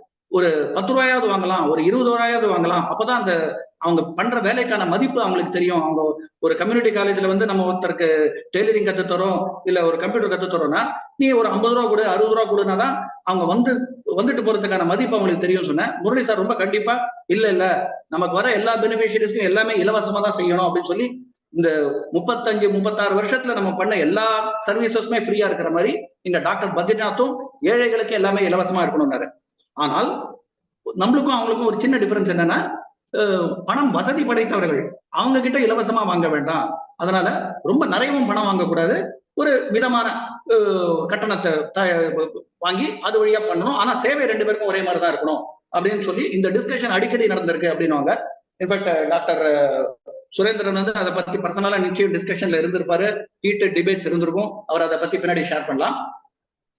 அப்போ தலைமை பண்பு இதோட முடிச்சுக்கிற டாக்டர் எஸ் பத்ரிநாத் பத்தி, அதாவது அந்த ராஜகோபுரத்தை பத்தி. தலைமை பண்புங்கிற போது கடின உழைப்பு. காலங்கத்தால் 5 மணிக்கு எழுந்து வேலை பண்ண ஆரம்பிச்சாருன்னா 9 மணி வரைக்கும் இதை பத்தி தான் பண்ணிட்டு இருப்பாரு. சில நாட்கள் அறுவை சிகிச்சை நடக்கும்போது பாத்தீங்கன்னாக்கா 11 மணி வரைக்கும் போயிடுவான். அதுல சில எம்ப்ளாயிஸ்க்கெல்லாம் வண்டி இருக்காது, நடுராத்திரி ஆச்சுன்னா இவர் போய் கார்ல போய் எல்லாரையும் டிராப் பண்ணிட்டு கடைசியா தான் இவர் வீட்டுக்கு போகும்போது மணி 12 11 மணி ஆயிடும். ஸோ அந்த மாதிரி கடின உழைப்பு இருந்திருக்கு. தூய்மை, எங்க பார்த்தாலும் எல்லாம் தூய்மையா இருக்கணும் அப்படிங்கிறது. எந்த இடத்துல குப்பை இருந்ததுன்னா இவரே குறிஞ்சு அந்த குப்பை எடுக்கிறத பார்த்துட்டு மற்றவங்க எல்லாம் நிச்சயம் அந்த இடத்துல எதுவும் தூய்மைக்கு அப்புறப்பட்டு எதுவும் இல்லாம பார்த்துப்பாங்க. தொழிலில் துல்லியம், மற்றவரை பயிற்றுவித்தல், மேலாண்மை எல்லாம் இருக்கு. அதோட கூட முரளி சாருக்கு சிமிலாரிட்டி இருக்கணுங்கிறது கோபம். அவர்கிட்ட கோவப்பட்டு அவங்ககிட்ட திட்டு வாங்குறவங்க யாருமே இல்லைங்கிற மாதிரி செல்லமா சொல்லிக்கிறாங்க. அது ஒரு தகப்பன் வந்து மகன் கிட்ட திட்டுற மாதிரி டாக்டர் பத்ரிநாத் கிட்ட எல்லாருமே திட்டு வாங்கியிருக்காங்கன்னு சொல்லுவாங்க. நிச்சயம் இருங்க வேலையாவும் சுரேந்திரன் ஐயா அதை பத்தி நிறைய சொல்லலாம். இங்கேயும் சேவாலயா முரளி கிட்ட திட்டு வாங்க, நானே திட்டு வாங்கியிருக்கேன், அந்த மாதிரி எல்லாம் ஓனா மேடம் தினமே திட்டு வாங்கிட்டு இருக்காங்க. சோ இந்த மாதிரி குணம் இருக்கிறதுல தான் அந்த கோபமும் இருக்கும்னு சொல்லுவாங்க. அதனால அதை பார்த்தோன்னதான் எனக்கு ஒரு சிரிப்பா இருந்தது, இதுலயும் ரொம்ப சிமிலாரிட்டி இருக்கு அப்படின்னு சொல்லி. சோ இதுதான் டாக்டர் பத்ரிநாத் பத்தி, அந்த ராஜகோபுரம் பத்தி. இது 2வது பகுதியா பாக்குறேன். இப்போ அடுத்தது சங்கர நேத்திராலயான்னு பார்க்கும்போது இதுல நிறைய ஆபரேஷன்ஸ் இருக்கு, ஸோ நிறைய டிபார்ட்மெண்ட்ஸ் இருக்கு. ஸோ அதை வந்து நான் இந்த ஆசிரியர்களோட பர்மிஷனோட நான் வந்து ஒரு சேவாலயா கண்ணோட்டத்துல பார்க்க போறேன். முதல்ல வந்து சக்சஷன் பிளானிங் அப்படின்னு பாக்குறேன். தலைமை பண்பு இருக்கு. டாக்டர் எஸ் பத்ரிநாத் 1978 இருந்து பண்ணிட்டு இருந்தாரு. பட் ஒரு ஸ்டேஜ்ல அவருக்கும் ஒரு 70 வயசு ஆயிடுச்சு, 75 வயசு ஆயிடுச்சுன்னா பண்றதுக்கு இன்ட்ரெஸ்ட் இருந்தாலும் தள்ளாமையினால பண்ண முடியாதுங்கிறது முன்னாடியே அவர் ஏற்பாடு செஞ்சு அவரு கீழே இருக்கிற மருத்துவர்களை சிறப்பா ட்ரெயின் பண்ணி கொண்டு வந்திருக்காரு. உதாரணமாக டாக்டர் சுரேந்திரன், அவர் பாத்தீங்கன்னா 47 வருஷமா அவர் கூட இருந்திருக்காரு. ஸோ அவர் கூட நல்ல அதான் சொல்ற மாதிரி வெறும் தொழில்நுட்பத்தை கற்றுக்கிறோம், மருத்துவத்தை கத்துக்கிறோம் மட்டும் இல்லாம அந்த பண்புகள், அந்த கலாச்சாரம் அதையும் கத்துண்டு அது வழியா பண்ணியிருக்காங்க. டாக்டர் சுரேந்திரன் சேர்மனா இருக்காரு. அடுத்தது டாக்டர் கிரீஷ் சிவாராவ், அவர் வந்து சங்கர நேத்திராலய ஆட்சி குழுவோட தலைவரா இருக்காரு. அவரும் வந்து ஆரம்ப காலத்துல அவர் MBBS படிச்சதுல இருந்து அதுக்கப்புறமா இருக்கிறதுல இருந்து இவர்கிட்ட மாணவரா இருந்து, டாக்டர் பத்ரிநாத் கிட்ட மாணவரா இருந்து, அங்கேருந்து இன்னைக்கு வந்து ஒரு ஆட்சி குழுக்கு தலைவரா அளவுக்கு இருந்திருக்காரு. இதை தவிர அவர் பாம்பேல தனியா மருத்துவமனை நடத்தி எல்லாம் பண்ணியிருக்காரு. ஸோ இந்த மாதிரி இது 2 பேர் ஒரு உதாரணமா சொல்றேன். அதான் ஒரு 4 மணி நேரம் பேசுறதுதான் சொல்லலாம். ஊர்ல இருக்கிற எல்லா டாக்டரும் பாத்தீங்கன்னா, கண் டாக்டர் எல்லாம் பாத்தீங்கன்னா என்னைக்கா ஒரு நாள் பத்ரிநாத் டாக்டர் கிட்ட வந்து அவர்கிட்ட ஒரு மாணவரா இருந்து, இல்ல அவர்கிட்ட பயிற்சி பெற்று, இல்ல அவரோட கல்லூரியில படித்து போயிருக்காங்க. ஸோ அதனால தலைமை பண்பு இருக்கும்போது அந்த சக்சஷன் பிளானிங் ரொம்ப அழகா பண்ணி இன்னைக்கு சங்கர நேத்திராலயா டாக்டர் எஸ் பத்ரிநாத் எப்படி பண்ணிட்டு இருந்தாரோ அதே வழியில அதே கோட்பாடுகளோட நெறிமுறைகளோட ரொம்ப நல்லா நடந்துட்டு இருக்கு. அந்த சக்சஷன் பிளானிங் அது நிச்சயம் சேவாலயா அங்கிருந்து கத்துக்க வேண்டியிருக்கு. 2வது பாத்தீங்கன்னா ஸ்ட்ராட்டஜி. இவங்க என்ன நோக்கத்துல இதை பண்ணிட்டு இருக்காங்கன்னு பாத்தீங்கன்னாக்கா, அடிப்படை நோக்கங்கள் 4 பார்த்தோம் ஆரம்பத்திலேயே முன்னுரையில. ஆனா ஒரு லைன் எனக்கு என்ன பிடிச்சதுன்னா, நமக்கு நாமே போட்டி, வெளியிலிருந்து போட்டி இல்லை அப்படின்னு. சோ நான் முதல்ல சொன்ன சேவாலயா வளரணும்னா நம்மளுக்கு மேல இருக்கிற பெரிய நிறுவனத்தை பார்க்கணும், அது வழியா சங்கர நேத்திராலயா பார்க்கணும்னு. சங்கர நேத்திராலயாக்குள்ள என்னன்னா, இன்னொருத்தரை பார்த்து நம்ம கத்துக்கலாம். ஆனா நம்மளே நேத்து எப்படி இருந்தோம், நாளைக்கு எப்படி இருக்கணும், நம்மளை பார்த்தே நம்ம கத்துக்க முடியும். நம்மளோட தவறுகள் என்ன, நம்மளோட நல்லது என்ன அப்படிங்கறத பார்த்துட்டு நமக்கு நாமே போட்டி. நேற்று இருந்த மாதிரி இன்னைக்கு இருக்கக்கூடாது, அதை விட இன்னும் 10 படி மேல இருக்கணும் அப்படிங்கிறது அவங்களோட ஸ்ட்ராட்டஜியா இருந்திருக்கு. ஸோ இன்னைக்கு அவங்க நல்லா உயர்ந்து இருக்காங்கனாக்கா மற்றவங்களை பார்த்து ஒரு பொறாமைப்படாம பேராசைப்படாம தானே உயரணும் அப்படிங்கறத நினைச்சிட்டு பல கோணங்கள்ல அவங்க உயர்ந்து இருக்காங்க. அது ஸ்ட்ராட்டஜி. கண்டினியூ பண்ணலாமா? நடுவுல யாருக்கா கேள்வி இருக்கா? முரளி ஓகேவா? கண்டினியூ பண்ணலாம். கேள்விகள் கடைசியா வச்சுக்கலாம். சரி, இல்ல எல்லாரும் இருக்காங்களா பார்த்துட்டு தான் இந்த கேள்வி கேட்டேன் நானு. அடுத்தது எல்லாருக்கும் தெரியும் சங்கரத்துல மருத்துவமனை பண்றது, கண் சிகிச்சை பண்றதுன்னு. நான் அதை வந்து ஒரு 4 விதமா பாக்குறேன். முதல்ல மருத்துவமனை பல இடங்கள்ல இருக்கு. இந்த நூல்ல படிச்சதுபடி பார்க்கும்போது கேஷ் கவுண்டரே இல்லாத மருத்துவமனை அப்படின்னு சில பிரான்ச்சஸ்ல வந்து கேஷ் கவுண்டரே இல்லையா. அதை பார்க்கும்போது தான் தோணுச்சு. சாரி, ஒரு திரைப்படத்தை பத்தி சொல்றதுக்கு, நம்ம கேப்டன் விஜயகாந்த் நடிச்ச படத்துல பாத்தீங்கன்னா ஒரு டெட் பாடியை வச்சுட்டு ஒரு 4 நாள் சிகிச்சை பண்ணி அதுக்கு பல லட்சம் ரூபாய் வாங்குற இடத்துல ஒரு கேஷ் கவுண்டரே இல்லாம கேஷே கட்டாம ஒரு மருத்துவமனை நடக்கிறதுனா அதுதான் சங்கர நேத்திர. அதுக்கான பெரிய பாராட்டுதல்கள் நம்ம சொல்லணுமா இருக்கும்.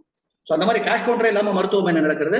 ஏழைகளானாலும் சரி, பணம் இருக்கிறவங்களானாலும் சரி, அவங்க எல்லாருக்கும் ஒரே மாதிரியான சிகிச்சை கொடுக்குறாங்க. இது முதல் பகுதி. 2வது பகுதி பாத்தீங்கன்னா MMV அப்படின்னு சொல்லலாம். சேவாலயோட பாஷையில MMVனா மொபைல் மெடிக்கல் வேன். அங்கேயும் சங்கர நேத்திரையும் அதுவும் பண்றாங்க. ஆனா நம்ம போய் இது வந்து சேவாலயாவை தாழ்த்தின்னு சொல்லல, பட் சேவாலயம் இவ்வளவு வருஷமா பண்ணிட்டு இருக்கோம், அடுத்த ஸ்டெப் நம்ம என்ன போகணும் அப்படிங்கிறதுக்காக நம்ம சொல்றது. இவங்க மொபைல் மெடிக்கல் வேன்ல இன்ஃபேக்ட் இருங்க வேலையாவே அதை நிறைய பார்ட்டி நடத்தி இருக்காரு. ஒரு கிராமத்துக்கு போறாங்க. கிராமத்துல போய் அங்க இருக்கிறவங்களுக்கு எல்லாம் கண்ணுக்கு ஒரு செக்அப் பண்றாங்க. யாருக்கெல்லாம் அறுவை சிகிச்சை தேவையா இருக்கோ அவங்களெல்லாம் தூக்கி அந்த வேன்லயே போட்டுக்கிறாங்க. போட்டுட்டு திருப்பி இங்க சென்னைக்கு வந்துடுறாங்க. சென்னைக்கு வந்து அவங்கள அங்க தங்க வச்சு அவங்களுக்கு சாப்பாடு கொடுத்து அடுத்த நாள் அவங்களுக்கு அறுவை சிகிச்சை பண்றாங்க. பண்ணி ஒரு நாள் கழிச்சு அவங்க குணமாறாங்கன்னு தெரிஞ்சு திருப்பி கொண்டு போய் அவங்களோட கிராமத்துல கொண்டு போய் விடுறாங்க. ஸோ மொபைல் மெடிக்கல் வேன் போய் சும்மா கண்ணுக்கு மருந்து போட்டுட்டு வர்றது மாத்திரம் இல்லாம, அவங்களுக்கு கண்ணை டெஸ்ட் பண்றது மாத்திரம் இல்லாம, அங்கேருந்து கூட்டிட்டு வந்து இங்க சிகிச்சை பண்ணி அறுவை சிகிச்சையை பண்ணி திருப்பி கூட்டிட்டு போய் கிராமத்துல விடுறதை பார்த்து நிறைய ஏழைகள் பயனடைஞ்சிருக்காங்க. அவங்க எல்லாரும் இவங்களை கடவுளா மதிக்கிறாங்க. அதுதான் அவங்களோட மொபைல் மெடிக்கல் வேன். ஸோ நம்ம MMV என்ன இருக்கு, அவங்களோட MMV என்ன இருக்கு, நம்ம அடுத்த ஸ்டெப் எப்படி போறதுங்கிறது இதுல இருந்து சிலது கத்துக்கலாம். 3வது விஷயம், சேவாலயில் இருக்கிறவங்க எல்லாருக்கும் தெரியும், ரொம்ப ரீசெண்டா தான் நம்ம வந்து IIT மெட்ராஸோட ஒரு கொலாபரேஷன் வச்சிருக்கோம். ஆனா சங்கர நேத்திரால 20 வருஷத்துக்குமே பண்ணி மேசு அப்படிங்கிறாங்க. என்னன்னா மொபைல் ஐ சர்ஜிக்கல் யூனிட், MESU, மேசு அப்படிங்கிறது. அது என்னன்னா 2 பேருந்துகள், 2 பஸ் வச்சுக்கிறாங்க. அந்த 2 பஸ்ஸையும் கனெக்ட் பண்றதுக்கு ஒரு வெஸ்டிபியூல்னு சொல்லுவோம். நம்ம இந்த காலத்துல ட்ரெயின்ல எல்லாம் போனீங்கன்னா, AC ட்ரெயின்ல போனீங்கன்னா ஒரு கம்பார்ட்மெண்ட்ல இருந்து இன்னொரு கம்பார்ட்மெண்ட் உள்ளே நடக்கலாம். அந்த மாதிரி பண்ணி ஒரு பஸ்ஸுக்குள்ள அறுவை சிகிச்சை பண்றதுக்கான தயாரிப்புகள், அது ப்ரிப்பரேஷன், தயார் செய்தல், அதெல்லாம் பண்றாங்க. அடுத்த பஸ்ல வந்து ஆபரேஷன் தியேட்டரை நடத்துறாங்க.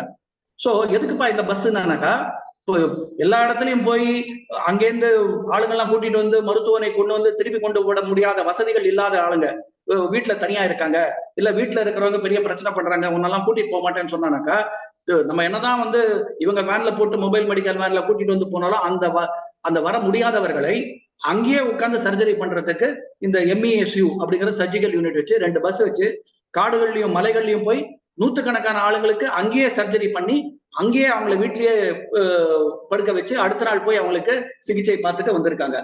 சோ இது அடுத்த ஸ்டெப். ஒரு சிகிச்சையே நம்ம வந்து மொபைல் மெடிக்கல் வேன்ல பண்ண முடியும், அறுவை சிகிச்சையை பண்ண முடியுங்கிறதுக்கு ஒரு பெரிய அச்சீவ்மெண்டா இருக்குது எனக்கு தெரியுதுல. 4வது பாத்தீங்கன்னாக்கா, மொபைல் மெடிக்கல் வேன் போலாம், கிராமத்துக்கு போலாம், ஒரு கண் டாக்டர் போலாம், 2 டாக்டர் போலாம், ஏன்னா ஒரு 5 டாக்டர் போலாம். ஆனா இன்னைக்கு வந்து கண் நோய்கள் பல விதத்துல இருக்கு. எல்லாத்துக்கும் பெரிய பெரிய ஸ்பெஷலைசேஷன் இருக்கு. எல்லா ஸ்பெஷலிஸ்டும் எல்லா கிராமத்துக்கும் போக முடியாது.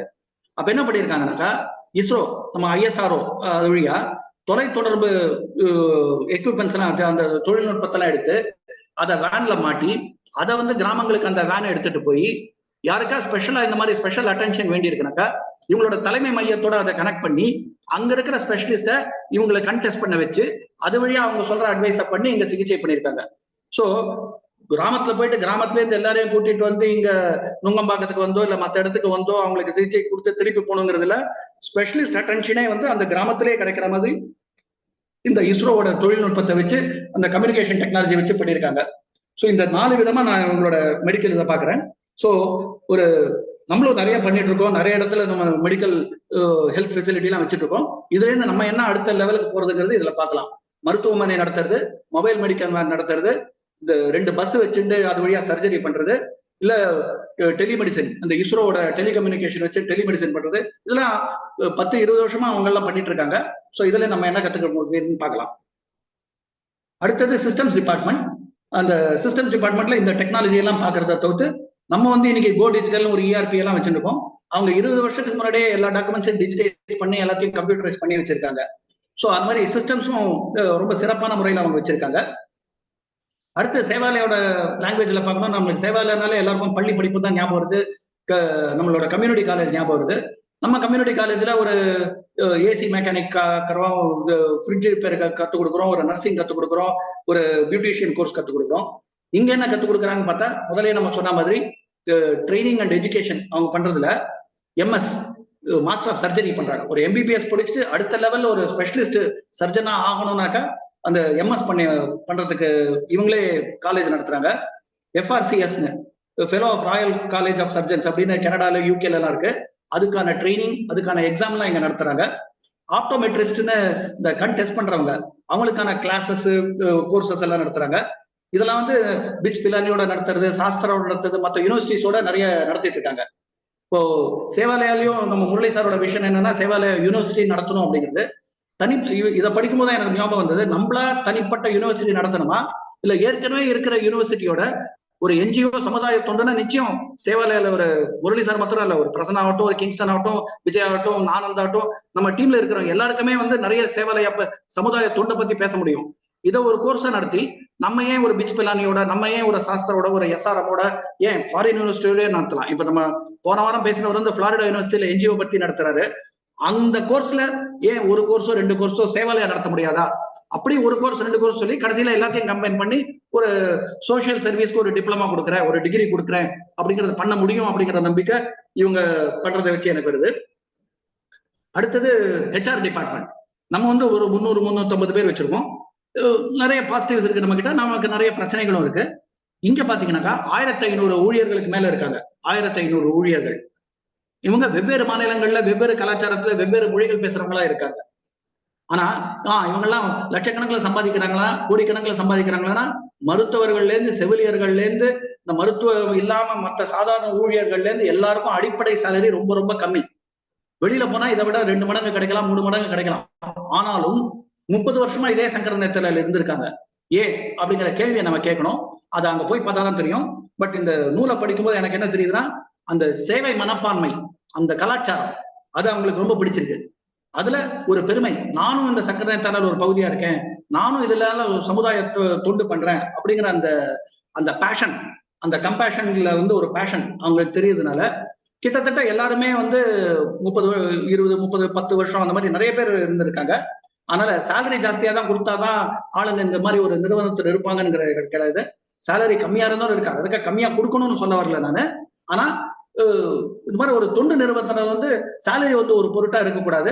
நமக்கு சமுதாய தொண்டு பண்ணணுங்கிற அந்த ஒரு மனப்பான்மை இருக்கணும். அது இருந்தா நல்லா வருது. இதுல ஒரே ஒரு உதாரணம் சொல்றேன். இவங்க சங்கர நேத்திராலயால வந்து முதல் ஊழியர் அப்படிங்கிற நம்பர் 001 யாருக்கு அப்படின்னா, நம்ம எல்லாரும் நினைப்போம் டாக்டர் பத்ரிநாத்துக்கு தான் இருக்கும்னு. ஆனா அந்த ஊழியர்களுக்கு அவங்களுக்கு பெருமை சேர்க்கணுங்கிறதுக்கு வந்து அவர் எப்படி யோசிச்சிருக்காருனாக்கா, சங்கர நேத்திராலயம் ஆரம்பிச்சு தினம் கார்ல போகும்போது இவர் கார்ல பின் சீட்ல தான் உட்காருவார். கார் முன் சீட்ல வந்து அவங்களோட டிரைவர் ஆறுமுகம் உட்காருவார். அவர் என்ன சொல்றாருன்னா, சங்கர நேத்திராலயம் ஆரம்பிச்சு முதல்ல கார் உள்ள போகும்போது முதல்ல உள்ள போனது என்னோட டிரைவர் ஆறுமுகம், அதனால அவர் தான் எம்ப்ளாயி நம்பர் 001 சொல்லிட்டு அவங்க கோட் படி 110001 அப்படிங்கிற நம்பர் கொடுத்திருக்காங்க. இவர் வந்து டாக்டர் SS பத்ரிநாத் வந்து 110002 அப்படின்னு 2வது நம்பர் தான் இவர் எடுத்திருக்காரு. அப்படின்னா ஊழியர்களுக்கு அவ்வளவு முக்கியத்துவம் கொடுத்திருக்காரு. முதல் ஊழியர் கூட நான் இல்ல, நான் 2வது ஊழியர் தான் அப்படிங்கிறாரு. இப்பவுமே டாக்டர் சுரேந்திரன் பேசும்போது நான் ஒரு கடைநிலை ஊழியர்ங்கிறார். அவர் தான் சேர்மன், அவர் தான் ஹெட். ஆனாலும் பேசும்போது நான் ஒரு கடைநிலை ஊழியர்னு சொல்லும்போது அவங்களோட கலாச்சாரம் நமக்கு ரொம்ப நல்லா தெரியுது. இன்னொன்னு என்னன்னா, இது இன்ஃபேக்ட் இன்னைக்கு கூட நான் கிங்ஸ்டன் எங்களோட ஆபரேஷன் செட் அவர்கிட்ட பேசிட்டு இருக்கும்போது சொன்னேன், ஒவ்வொருத்தரையும் பல துறைகள்ல எக்ஸ்பீரியன்ஸ் வர வச்சு அதுல ஒரு ரொட்டேஷன் பண்ணானாக்கா அது வழியா அப்படியே அந்த லீடர்ஷிப்ல அவங்களால போக முடியும். அந்த மாதிரி இதுல நிறைய உதாரணங்கள் இருந்தது.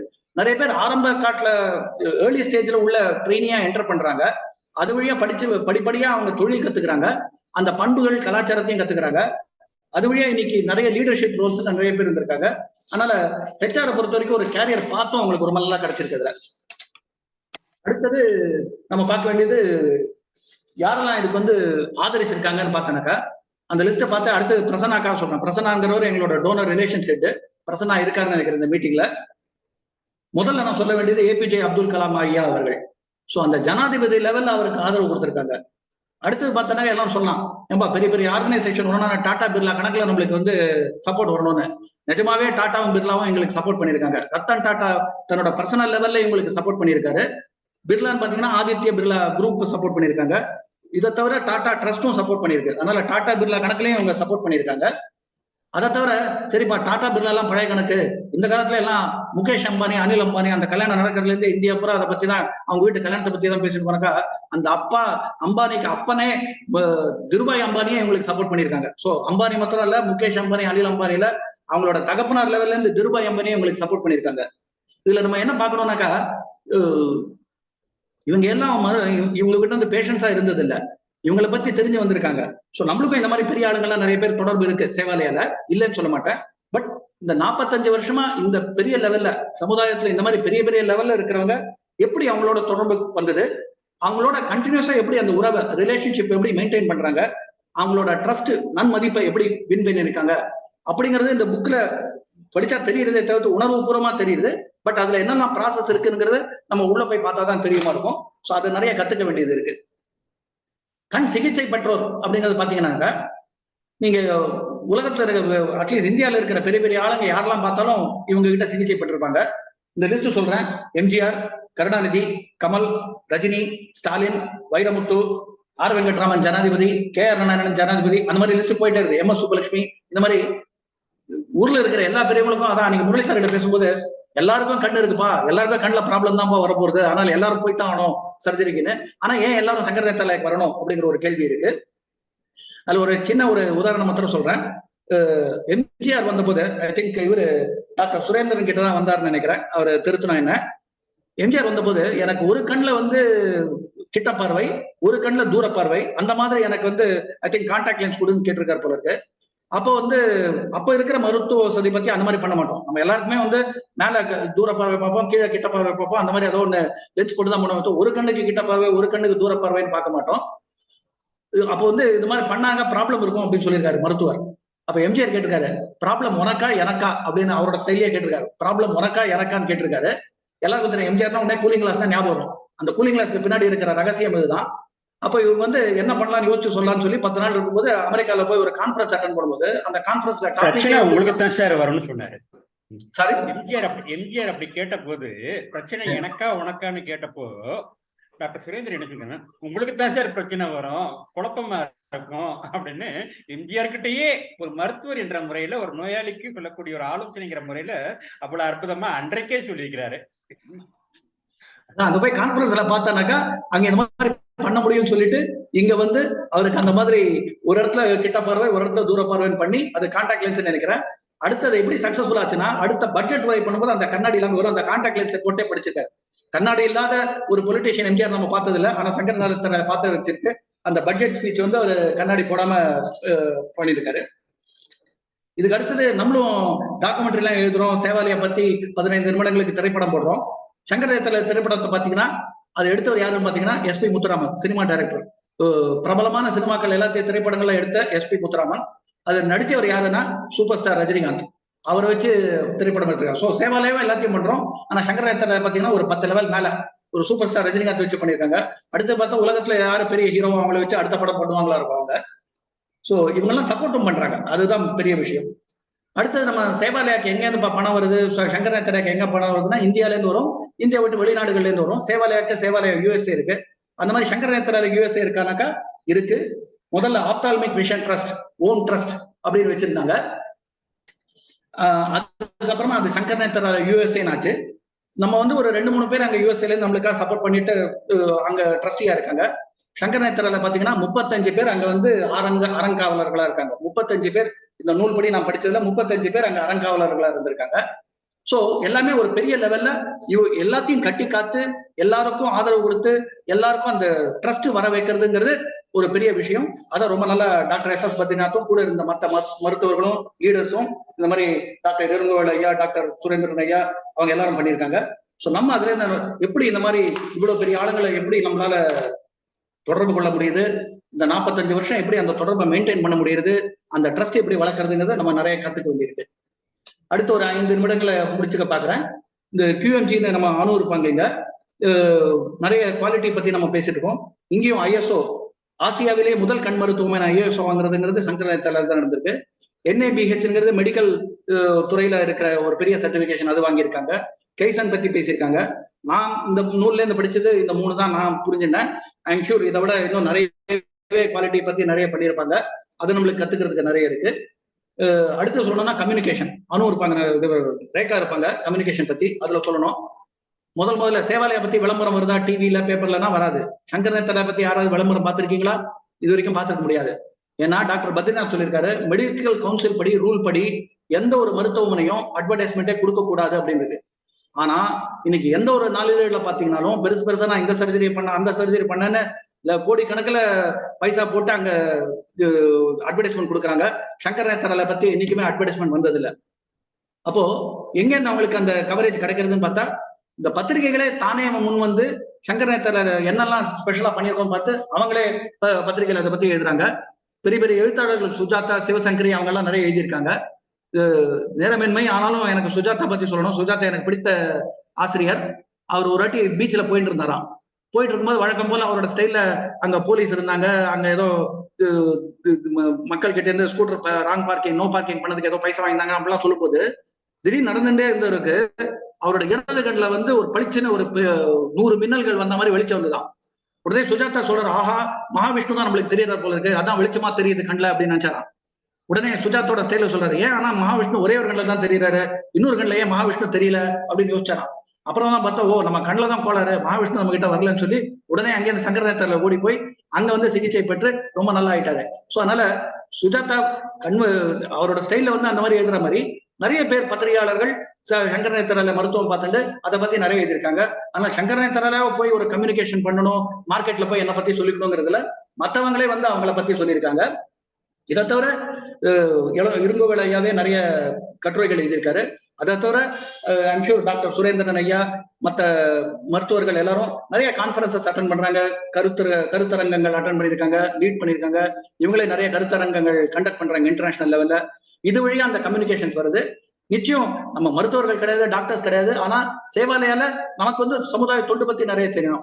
அப்ப எனக்கு தோணுச்சு, நம்ம ஏன் சொற்பொழிவு, நிச்சயம் முரளி சார் நிறைய பண்ணிட்டு இருக்காரு, அதுல பூனா மேடமும் சில இடத்துல பண்றாங்க. பட் நம்ம எல்லாரும் என்ன பண்ணிட்டு இருக்கோம், நம்ம எல்லாம் கருத்தரங்க பண்றோமா சேவாலயா பத்தி இல்ல சமுதாய தொண்டை பத்தி அப்படிங்கறத யோசிச்சு பார்க்கணும். இதுலயும் நம்மளுக்கு கத்துக்கிறதுக்கு நிறைய இருக்கு.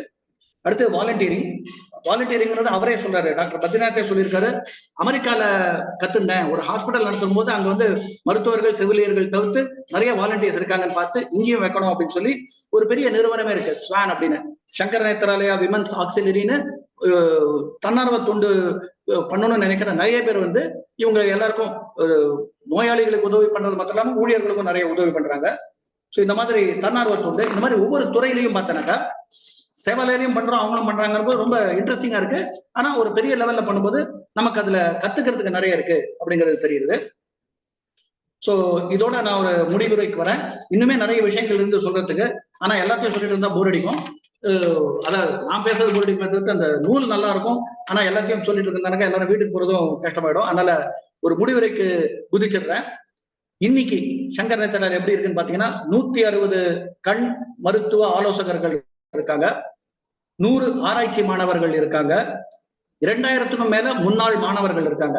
இந்த முன்னாள் மாணவர்கள்னா ஒவ்வொருத்தரும் இன்னைக்கு தலை சிறந்த மருத்துவர்களா இருக்காங்க. ஒன்னா சேவாலயாக்குள்ளேயே வேலை பண்றாங்க, இல்ல வெளியில போய் நிறைய நேத்ராலயாக்கள் ஓபன் பண்ணி பெரிய பெரிய மருத்துவமனைகள் நடத்திட்டு இருக்காங்க. 1500 பணியாளர்கள் இருக்காங்க, ஊழியர்கள், 12 மையங்கள் இருக்கு. இதுல முக்கியமா சொல்றது என்னன்னா, இவங்க ஒரு நாளைக்கு ஒரு 2000 பேரை நோயாளிகளை பாக்குறாங்க. இவங்க பண்ற அறுவை சிகிச்சைகள்ல பாத்தீங்கன்னா 40% மேல எல்லாம் இலவச சிகிச்சையா இருந்திருக்கு. இவங்க எல்லாருக்குமே, அது சங்கர் நேத்ராலயா ஆகட்டும், டாக்டர் பத்ரிநாத் ஆகட்டும், டாக்டர் சுரேந்திரன் ஆகட்டும், மற்ற மருத்துவர்கள் எல்லாருமே இந்த லைஃப் டைம் அச்சீவ்மெண்ட் அவார்டு அந்த மாதிரி நிறைய அவார்ட்ஸ் வாங்கியிருக்காங்க. சங்கர் நேத்ராலயாவும் நிறைய அவார்ட்ஸ் வாங்கியிருக்கு. ஸோ இவ்வளவு அச்சீவ்மெண்ட்ஸ் இவங்க பண்ணியிருக்காங்க. இதை தவிர பாம்பே, டெல்லி, கொச்சி, சென்னையில மற்ற இடத்துல நிறைய இடத்துல சேவாலய சங்கர நேத்ராவே நிறைய பிரான்ச்சஸ் வச்சிருக்காங்க. இவங்க கிட்ட படிச்ச டாக்டர்ஸ் நிறைய பேர் இதே கலாச்சாரத்தோட இதே உதவ சேவை பண்ற மனப்பான்மையோட நிறைய மருத்துவமனைகள் நடத்திட்டு இருக்காங்க. அதனால சேவை பண்ணணும்னு அவர் வந்து டாக்டர் ஷெஃபன்ஸ் கிட்ட கொடுத்த அந்த சத்தியம் இன்னைக்கு நிச்சயம் உண்மையா இருக்கு. இது வழியா ஒரு பத்ரிநாத் மதுரையில, ஒரு டாக்டர் இளங்கோவேலில, ஒரு டாக்டர் சுரேந்திரன் மதுரையில பல்லாயிரக்கணக்கான மருத்துவர்கள் பல லட்சக்கணக்கான நோயாளிகளுக்கு குணப்படுத்தி இருக்காங்க. அப்படின்னு பார்க்கும்போது எனக்கே பெருமையா இருக்கு. நிச்சயம் இவங்க 2 பேருக்கு ரொம்ப பெருமையா இருக்கும். கடைசியா ஒண்ணு சொல்லணும், கண் தானம் பத்தி. எனக்கு தெரிஞ்சு முதல்ல கண் தானம்னா யார் ஆரம்பிச்சாங்கன்னா, நான் சின்ன பையனா இருக்கும் ஸ்கூல்ல படிக்கும்போது சங்கர நேத்திரால தான் ஆரம்பிச்சாங்க அப்படின்னு. சோ இன்னைக்கு பார்த்தோன்னா நிறைய இடத்துல கண் தானம் பண்றாங்களா இருக்கும். பட் ஒவ்வொரு வருடமும் புரட்சி பண்றாங்க. ஆயிரக்கணக்கானுக்கும் மேலாக ஒவ்வொரு வருடமும் இவங்களுக்கு வந்து கண் தானம் பண்றதுக்கு ஆளுங்க வராங்க. கடைசியா ஒரு நகைச்சுவையோட சொல்லிக்கிறேன். இந்த நூல்லையே போட்டிருந்தது, கண் என்கிற உறுப்பு பாத்தீங்கன்னாக்கா மத்த ஒரு மூக்குக்கு மூக்குத்தி போடலாம். அது ஆம்பளையாகட்டும் பொம்பளையாகட்டும் இன்னைக்கு எல்லாரும் மூக்குத்தி போட்டுக்கிறாங்க. காதுக்கு பாத்தீங்கன்னா தோடு போடலாம். கண்ணுக்கு மாத்திரம்தான் எதுவுமே அணிகலன் போட முடியாது. கண்ணுக்கு இமையில வேணா எல்லாரும் இன்னைக்கு கோக்கில் மாதிரி ஏதோ கிரிக்கெட் பிளேயர் எல்லாம் போட்டுக்கிறாங்க. கண்ணுக்குள்ள யாரும் உங்களுக்கு ஒரு நகை போட்டுக்க முடியாது. அந்த மாதிரி தனக்குன்னு எதுவுமே இல்லாம இருக்கு. அதுலதான் சொல்றாங்க, இந்த மூக்கு கண்ணாடி போட்டுக்கிறோமே, இந்த கண்ணாடி கூட கண்ணாடின்னு சொல்றது, மூக்கு கண்ணாடின்னு மூக்கை பத்தி தான் சொல்றோம். அதனால தனக்குன்னு எதுவும் இல்லாம மத்தவங்களுக்காக பண்றது இந்த கண். அந்த மாதிரி தனக்குன்னு வச்சுக்காம மத்தவங்களுக்காக சேவை பண்ணணும்னு நினைக்கிறது டாக்டர் எஸ்.எஸ். பத்ரிநாத், இந்த சங்கர நேத்ராலயா, அதுல இருக்கிற மருத்துவர்கள் எல்லாருக்கும். சோ இதுல வந்து நான் படிக்கும்போது எனக்கு ரொம்ப ஆர்வமா இருந்தது. சோ அடுத்த ஸ்டெப் என்ன பண்ணலாங்கிறது முரளி சாரோடையும் இவங்க ஆசிரியர்கள் 2 பேர்கிட்டையும் பேசணும். எனக்கு தெரிஞ்சது ஒண்ணு, இவங்களை வச்சுன்னு நம்மளும் ஒரு நூல் எழுதலாமா? இது வழியா நம்ம என்ன நல்லா பண்ணிருக்கோம் நம்மளுக்கே கத்துக்கிறதுக்கு, வெளியிலேயே கத்துக்கிறதுக்கு இருங்க வேலையா நிறைய ஐடியாஸ் கொடுக்கலாம். நாங்க நிறைய பண்ணிட்டு இருக்கோம். மந்த்லி நியூஸ் லெட்டர் போடுறோம், இயர்லி ஆனுவல் லெட்டர்ஸ் போடுறோம். பட் இந்த மாதிரி ஒரு புக்கா பப்ளிஷ் பண்ண முடியுமா அப்படிங்கறது ஒண்ணு பார்க்கலாம். 2வது, எங்க போர்டுக்கு நீங்க எல்லாம் வந்து கைட் பண்ணீங்கன்னாக்கா, இது இப்படி பண்ணிட்டு இருக்கீங்க, இன்னும் இப்படி பண்ணா சிறப்பா இருக்கும். எங்க போர்டு லெவல்ல நானும் ட்ரஸ்டியா இருக்கேன், இவர் வந்து ஃபவுண்டிங் ட்ரஸ்டியா இருக்காரு, மேனேஜிங் ட்ரஸ்டியா இருக்க முரளி சார், இன்னும் நிறைய பேர் இருக்கும். எல்லாம் டிஃப்ரெண்ட் பேக்ரவுண்ட்ஸ்ல இருந்து வரும். எங்க போர்டு லெவல்ல ஏதாவது கைடன்ஸ் கொடுக்க முடியுமாங்கிறது பார்க்கலாம். இந்த மாதிரி இன்னொன்னு, நீங்க சேவலை நிறைய வாட்டி வந்திருக்கீங்க. நாங்களும் சங்கர நேத்ராக்கு வந்து முதல்ல இந்த நூலை படிக்கணும். வரவங்க எல்லாம் நூலை படிச்சு கத்துக்கணும்.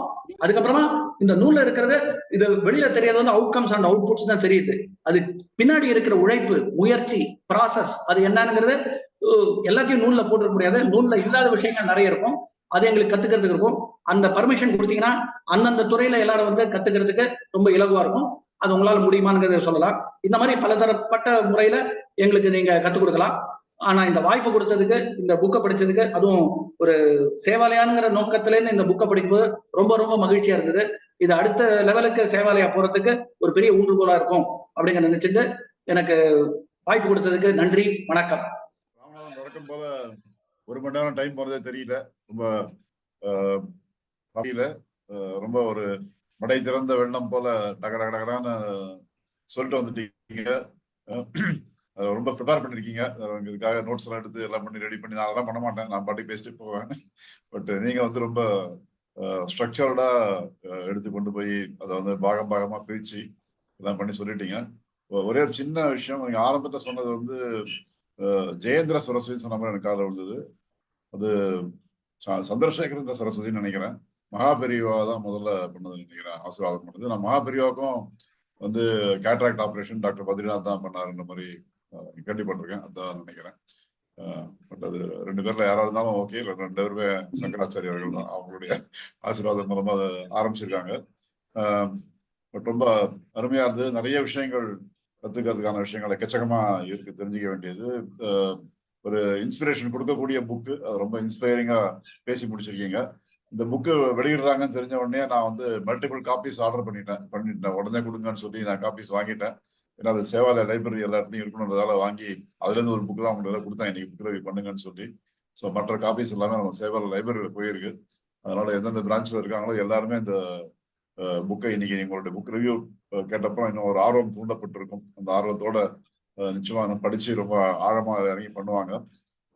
சங்கர் நேத்ராலயா நம்ம போய் பார்த்து கத்து தெரிஞ்சுக்கிறதுங்கிறது 2-3 அனுபவங்கள் எனக்கு ஆயிருக்கு. இரும்புவேல் ஐயா அவர்கள் அவங்க ஸ்டூடெண்ட்ஸுக்கு பேசுறதுக்காக என்ன சில அக்கேஷன்ல கூப்பிட்டுருக்காங்க. ஸோ அங்கெல்லாம் போயிட்டு அந்த ஸ்டூடெண்ட்ஸ் எல்லாம் எப்படி கிளாஸ் எடுக்கிறாங்க, என்ன பண்றாங்க, அதெல்லாம் நான் கொஞ்சம் பார்த்துருக்கேன். போயிட்டு நானும் போய் அவங்ககிட்ட பேசியிருக்கேன் போயிட்டு. அதெல்லாம் ரீசெண்டா வந்து என்னுடைய கேட்ராக்டுக்கே வந்து போய் பார்த்தேன். போயிட்டு இருங்கோல ஏதாவது கூப்பிட்டாரு, வாங்க இங்க செக் பண்ணலாம்னு சொல்லிட்டு. ஸோ ஒரு பேஷண்டாவும் போயிருக்காங்க. போய் பார்த்துருக்கேன். நான் செக் பண்ணிட்டு ஒரு 6 மாசம் கழிச்சு வாங்கினாரு. ஒரு 9 மாசம் ஆயிடுச்சு. நான் தான் டியூ போல இன்னும் போனோம் அதுக்கு. பட் போய் பார்த்துருக்கேன். எப்படி அது இன்னும் நிறைய கூப்பிட்டு போய் காமிச்சாரு. போயிட்டு ரொம்ப லேட்டஸ்ட் எக்யூப்மெண்ட்ஸ் எல்லாம் எப்படி வச்சிருக்காங்க, எப்படி வச்சு பார்த்து எல்லாம் பண்றாங்கன்றதான் நிறைய விஷயங்கள் அங்கேருந்து எனக்கு சொன்னாரு. ஒரு பேஷண்ட் உள்ள வராங்கன்னு சொன்னாங்க, அது எப்படி டீல் பண்றாங்க, எப்படி அவரை வந்து ஃபுல் அண்ட் ஃபுல்லா வந்து ஒரு மார்னிங் வந்தா ஈவினிங் வரைக்கும் ஆயிடுது அந்த செக்கெல்லாம் முடிச்சு போறதுக்கு. பட் அந்த டைம்ல வந்து ஒரு பேஷண்ட் கேர் அப்படிங்கிறது எப்படி பண்றாங்கன்றது ரொம்ப அருமையா இருந்தது அன்னைக்கு அவங்க பண்றதெல்லாம் பார்த்தாக்கா. ஸோ 2 வகையாகவும் போயிருக்கேன். நான் வந்து ஒரு இன்டர்நெட் ஸ்பீக்கராகவும் போயிருக்கேன், ஒரு பேஷண்டாகவும் போயிருக்கேன். நீங்க சொல்ற மாதிரி வந்து இந்த ப்ராசஸ் கத்துக்கிறதுக்கு அப்படின்ற மாதிரி போறதுக்கான வாய்ப்பு கிடைச்சது சொன்னாக்கா அதுவுமே நல்லா இருக்கும். டாக்டர் இருங்கோவில் நிறைய சேவாலயம் வந்திருக்காரு. நீங்க சொன்ன அந்த மொபைல் மெடிக்கல் யூனிட் எல்லாம் வந்து சேவாலயக்கே வந்திருக்கு. அங்கேயே வந்திருந்து வாரம் ஒரு வில்லேஜுக்கெல்லாம் போய் அந்த மாதிரி கேம்ப் ரவுண்ட் நடத்தியிருக்காங்க. ஸோ அந்த மாதிரி கேம்ப்ஸ் அவங்க எப்படி பண்றாங்கன்றதை நம்ம நிறைய பார்த்துருக்கோம். ஸோ அந்த மாதிரி கொலாபரேஷன் பல சந்தர்ப்பங்கள்ல நமக்கு நிறைய நடந்திருக்கு. இன்னும் நிறைய பண்றதுக்கான வாய்ப்புகள் நீங்க சொன்ன மாதிரி நிறைய வாய்ப்புகள் இருக்கு. ஸோ நம்ம பாசிட்டிவா வந்து அப்ரோச் பண்ணுவோம், அந்த வாய்ப்புகளை எடுத்து எப்படி கொண்டு போகணும்னு சொல்லி. நம்ம ஆத்தர்ஸ் இருக்காங்க. ஸோ ஆத்தர்ஸோடைய கமெண்ட்ஸ் சொல்லிட்டாங்கன்னா அதுக்கப்புறம் மற்றவர்கள் ஏதாவது கேள்வி இருந்தா கேள்விகளை கேட்கலாம். டாக்டர் சுரேந்திரன், டாக்டர் இருங்கோவில், ஸோ இது உங்களுடைய நேரம். மே ரிக்வெஸ்ட் டாக்டர் சுரேந்திரன் ப்ளீஸ். வணக்கம் சார், உங்களுடைய கருத்துக்களை சொல்லுங்க சார். எல்லாருக்கும் ராமநாதன் சார் அவர்கள் இந்த நான் படிச்ச எழுதின புக்கை விட அவர் இன்னும் நிறையவே சொல்லிட்டார். ஸோ அவ்வளவு இதுவா நுணுக்கமா பார்த்திருக்கார். உங்களுக்கு நன்றி, சங்கர நேத்ராலயம் சார்பாக நன்றி.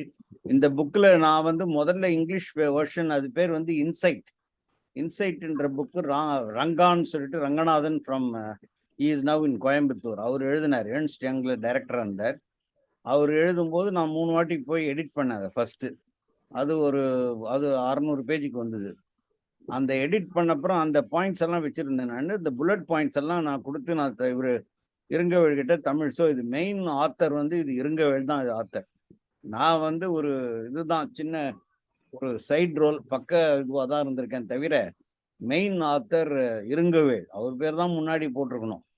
ஸோ அவருக்கு என்னுடைய வாழ்த்துக்கள், எனக்கு மிகவும் நன்றி. ஸோ 2-3 விஷயம் சொல்லணும்னு நினைச்சேன். இது வந்து சங்கராச்சாரியார் டாக்டர் பத்ரிநாத் 74 ஆபரேஷன் பண்ணா கூட இதை வந்து இனிஷியேட் பண்ணது ஜெயேந்திரர் தான். ஜெயேந்திரர் தான் நீ இந்த மாதிரி பிரைவேட் ப்ராக்டிஸ் பண்ணிட்டு நான் வாலண்டரி ஹெல்த் சர்வீஸ்ல ஜாயின் பண்ணும்போது நீ பிரைவேட் ப்ராக்டிஸ் அதில் வந்து பாதி நேரம் வாலண்டரி ஹெல்த் சர்வீஸ், பாதி நேரம் விஜய் ஹாஸ்பிட்டல். ஸோ இந்த வாலண்டரி ஹெல்த் சர்வீஸ்ல பண்ணிட்டு இருக்கும்போது அவரு இந்த மாதிரி ஒரு தான் அதை டாக்டர் பத்ரிநாத்தை சொல்லி பண்ணி விடி சுவாமி, மிஸ்டர் வேணுகோபால், மோகன் ராவ் இவங்கெல்லாம் சேர்ந்து இந்த நிறுவனத்தை 1978 செப்டம்பர் 6ஆம் தேதி பிள்ளையார் சதுர்த்தி அன்னைக்கு ஆரம்பிச்சாங்க. இதை ஓப்பன் பண்ணது மிஸ்ஸஸ் அகர்வால், அதெல்லாம் புக்ல இருக்கு. ஸோ அது வந்து அது ஒரு இதுவா நான் பிழையா சொல்லலை. டாக்டர் பத்ரிநாத்தை பத்தி சொல்லணும்னா அவர் ஒரு லட்சத்துல ஒருத்தர் அந்த மாதிரி பிறப்பாங்க. அவங்கெல்லாம் விஷனரின்னு சொல்லுவாங்க. விஷனரினாக்கா அவங்களுக்கு ஒரு நேர்மை, கடமை, கண்ணியம், கட்டுப்பாடு இதெல்லாம் இருக்கிறது இல்லாம ஒரு டீம் பில்டிங் அப்படின்னு சொல்லலாம். ஒரு டீம் பில்டிங்கை பில்ட் பண்றதுன்னா சாதாரண விஷயம் இல்லை. அதுவும் இந்த சங்கர நேத்ராலயம் வந்து ஆரம்பிக்கும் போது வெறும் ரெட்டினா சென்டர் இருந்தது. ரெட்டினா சென்டர்ல இருந்து இதை மல்டிப்ளை பண்ணி 12 சப் ஸ்பெஷாலிட்டிஸ் இன் ஆப்தல்மாலஜி. நான் வந்து இப்போ ஹெட் ஆஃப் பீடியாட்ரிக் ஆப்தல்மாலஜின்ற குழந்தைகள் மருத்துவத்தில் நான் இப்போ சீஃபாக இருக்கேன். அது மாதிரி ஒவ்வொன்றா பிரிச்சது அவர் தான். நான் கூட ஜாயின் பண்ணும்போது ரெட்டினால தான் ஜாயின் பண்ணேன். 2வது இந்த 6 முகம் அந்த இதில் வந்து ஒரு சின்ன இது இருக்கு. முன்னாடி உட்கார்ந்ததுனால சொல்லலை. 6 முகம் ஆல்பபெட்டிக்கல் ஆர்டரில் போட்டார். A 6 முகம், SS பத்ரிநாத் B 2. எனக்கு வந்து 6ஆம் நம்பர் இருந்தது. நான் ஒரு வருஷம் செபாட்டிக்கல் போனேன் டெல்லிக்கு. செபாட்டிக்கல் போனோடனே இந்த 17 ஆச்சு நம்பர். ஸோ ஆல்பபெட்டிக்கல் ஆர்டர் பிரகாரம் முதல்ல 10 பேர் தான் இருந்தோம் அதில் 1978. ஸோ என்னுடைய ஃபர்ஸ்ட் அப்பாயின்மெண்ட் ஆர்டர் அதில் வந்து எனக்கு 6ஆம் நம்பர் கொடுத்துருந்தது. அப்புறம் 17 ஆச்சு. அந்த 1 இயர் செபாட்டிக்கல் இது இருந்தது. மிச்சப்படி அவர் இது எல்லாம் இந்த ராமநாதன் கவர் பண்ண மாதிரி எல்லா ஏரியா மீசு, சங்கர் நேத்ராலயா, யுனைடெட் ஸ்டேட்ஸ்லேருந்து வர டொனேஷன்ஸு, இதெல்லாம் பெரிய நிறுவனம் ஆயிடுது. இப்போ கிட்டத்தட்ட இது அப்போ எத்தனை கோடி சாம்ராஜ்யம்னு தெரியாது. ஆனால் இவ்வளவு இருந்தும் அந்த எளிய மனிதர் தான் கடைசி போகும்போது அவர் என்ன சொல்லிட்டு போனாருன்னா, நான் எப்படி திருவல்லிக்கேணியில பிறந்தனோ அதே மாதிரி தான் என்னுடைய பாடியை எடுத்துட்டு போகணும்னு சொன்னார். இதை நான் ஷேர் பண்ணிக்கணும்னு நினைக்கிறேன். அதாவது இவ்வளோ பெரிய மகான் அவர் இது பண்ணும்போது நான் ஒரு ஒரு பரம சிஷ்யனா இருந்தேன். அதனால நான் பெரிய லெவல்ல அது அவர் ஃபேர்வெல் கொடுக்கணும்னு நினைச்சேன்.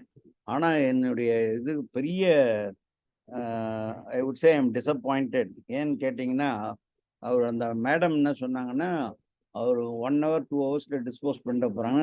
5:40க்கு அவர் இறந்து போயிட்டார். 23ஆம் தேதி நவம்பர் லாஸ்ட் இயர்.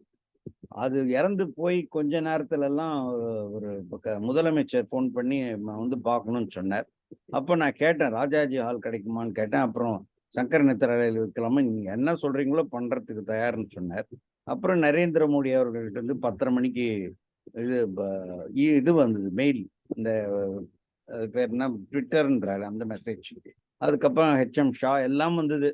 இதெல்லாம் இருக்கட்டும். பட் ஆனால் 1 hourல அவங்க சொல்லிட்டாங்க, அவரை கீழே அந்த அவங்களுடைய கராஜ் இதில் தான் கொஞ்ச நேரம் பாடி வச்சுட்டு 8லேருந்து 8:15 வரைக்கும் நாங்கள் போகிறதுக்குள்ளே எங்களை தான் துரத்தி அனுப்பிச்சிட்டாங்க. இந்த மாதிரி நீங்கள் போய் சேவை தான் செய்யணும், இன்னைக்கு லீவும் போடக்கூடாது, எல்லாம் கருப்பு பேட்ச் வேணால் போடுங்கன்னு சொல்லிட்டு அது 1 hourல எல்லாம் முடிச்சு 10:15க்குலாம் ஓவர். எல்லாம் யாருமே பெரிய பெரிய இவங்கெல்லாம் பார்க்க முடியல. அவர் எப்படி நினைச்சாரோ, மிடில் கிளாஸ்லேருந்து வந்தேன், மிடில் கிளாஸ்லேயே அப்படியே போகிறேன்னு சொல்லிட்டு போயிட்டார். அவருடைய ஃப்ளாட்டெல்லாம் பார்த்தீங்கன்னா ரொம்ப ரொம்ப இதுவாக இருக்கும், அபூர்வமாக இருக்கும். ஒரு 12 அடி 15 அடிக்கு தான், அவ்வளோதான் ஒரு பெட்ரூம். 3 பெட்ரூமில் ஃப்ளாட்டில் தான் இருந்தார் அவர் கடைசியில். ஸோ அவருடைய எளிமையான வாழ்க்கையை ஃபாலோ பண்ணிட்டு இவ்வளோ பெரிய நிறுவனம். எங்களுக்கு கல்கட்டாவில் ஒரு 75,000 ஸ்கொயர் ஃபீட்டில் 2 பிரான்ச் இருக்குது. ஸ்ரீ சிட்டியில் இருக்குது, திருவண்ணாமலையில் இருக்குது. அப்புறம் ஒரு ஸ்டாட்டிஸ்டிக்ஸில் கொஞ்சம் 2000 கிடையாது, இப்போ 4000 பேஷண்ட்ஸ் பார்க்குறோம். 4000 பேஷண்ட் ஒரு நாளைக்கு. 400 ஆப்ரேஷன் நடந்துட்டு இருக்கு. கிட்டத்தட்ட 75 கேஸ் அனஸ்தீசியா கொடுத்துட்டுருக்கோம். 100லேருந்து 125 ஃப்ரீ ஆப்ரேஷன் நடந்துட்டு இருக்கு. இது இல்லாமல் தனியாக மொபைல் ஐ சர்ஜிக்கல் யூனிட்ல 30,000 கேஸ் ஏற்கனவே தாண்டியாச்சு இந்த சைடில். இது இல்லாமல் ஜார்க்கண்டில் இன்னொரு மொபைல் ஐ சர்ஜிக்கல் யூனிட், அது ஒரு 30,000 தாண்டி இருக்கு. ஸோ இது இன்னும் பல பிரான்ச்சுகள் இது பண்ண இந்த நிறுவனத்தை வெஸ்ட்டில் இப்போ எங்ககிட்ட கிடையாது, நார்த்தில் கிடையாது, இங்கெல்லாம் போகலான்ட்டு எங்களுடைய latest project Agastya theatre. Agastya தியேட்டரில் அதில் ஒரு 1.3 ஏக்கர்ஸ் கிட்டத்தட்ட சங்கர் நேத்ராலயாக்கு 100 years லீஸில் இந்த ஃபேமிலி கொடுத்துருக்காங்க. So it is called DNK Shankar Nethralaya. அதுக்கு முதலமைச்சர் இப்போ ஏற்கனவே அது இனாக்ரேட் பண்ணியாச்சு, வேலை தொடங்க ஆரம்பிக்க போகுது. இது ஒரு 50,000 ஸ்கொயர் ஃபீட்டு. இதில் எப்படின்னாக்கா 2 பிரிவு தான், 50% ஃப்ரீ, 50% பெயின். அந்த மாதிரி ஒரு ப்ராஜெக்ட் போட்டிருக்கோம். அதிலே ஒரு வயபிளாக பண்ணிட்டு போடலான்ட்டு ஒரு ஐடியா. இதுக்கு கிட்டத்தட்ட ஒரு 50 கோடி இருக்கும். எங்களுக்கு பல நிறுவனங்கள் அது இதெல்லாம் ராமநாதன் சொன்ன மாதிரி டொனேஷன்ஸ் அது பாட்டுக்கு வந்துட்டுருக்கு. நல்லது செஞ்சால் கண்டிப்பாக நல்லது வரும்.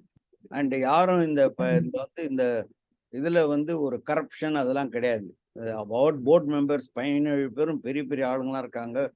அண்ட் இது இந்த நிறுவனம் எல்லாம் அவருடைய பப்ளிக்னுடைய இதனால மேலும் மேலும் வளரும்ன்ட்டு சொல்லி நிறைச்சி விட்டுறேன். என்னுடைய ஒரே ஒரு இது என்னன்னாக்கா, ஒரு காத்தால சாயங்காலம் போகிறதுன்னு சொன்னார். இவர் பத்ரிநாத்தினுடைய கான்செப்டே என்னன்னாக்கா, இப்போ இப்போ இவர் வந்தார், இப்போ சுஜாதா வந்தார்னு சொன்னார். சுஜாதா வந்தாருன்னா அவருக்கு சும்மா உடனே டைலேட் பண்ணி ரெட்டினா நேராக பார்த்து அனுப்புறது இல்லாமல், அவருக்கு முதல்ல ஹிஸ்ட்ரி எடுத்து என்னென்ன மாத்திரைலாம் சாப்பிட்றாருன்னு எடுத்துட்டு அவர் என்ன கண்ணாடி போடுறாருன்னு பார்த்து, அந்த கண்ணாடி நம்பர் கரெக்டாக இருக்கான்னு பார்த்துட்டு திருப்பி இன்னொரு வாட்டி கண்ணாடி டெஸ்ட் பண்ணிட்டு, அதுக்கப்புறம் மசில் பேலன்ஸ்னு பார்த்துட்டு, அதுக்கப்புறம் ஃபுல் ஐயை மொத்தமாக பாகமாக பார்த்து டைலேட் பண்ணி ரெட்டினா பார்த்து அதுக்கு வேண்டிய டெஸ்ட் எல்லாம் பண்ணி, ஏன்னா இப்போ டெக்னாலஜி ட்ரிவன் ஆயிடுச்சு மெடிக்கல் ப்ரொஃபஷன்.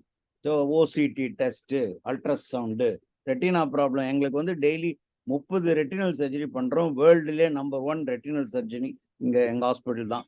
என்னுடைய டிபார்ட்மெண்ட் சின்ன டிபார்ட்மெண்ட் தான், ரெட்டினா டிபார்ட்மெண்ட் நம்பர் 1. இந்த ரெட்டினா டிபார்ட்மெண்ட் வந்ததுன்னா கண்டிப்பாக அந்த ஓசிடின்ற டெஸ்ட் பண்ணணும்.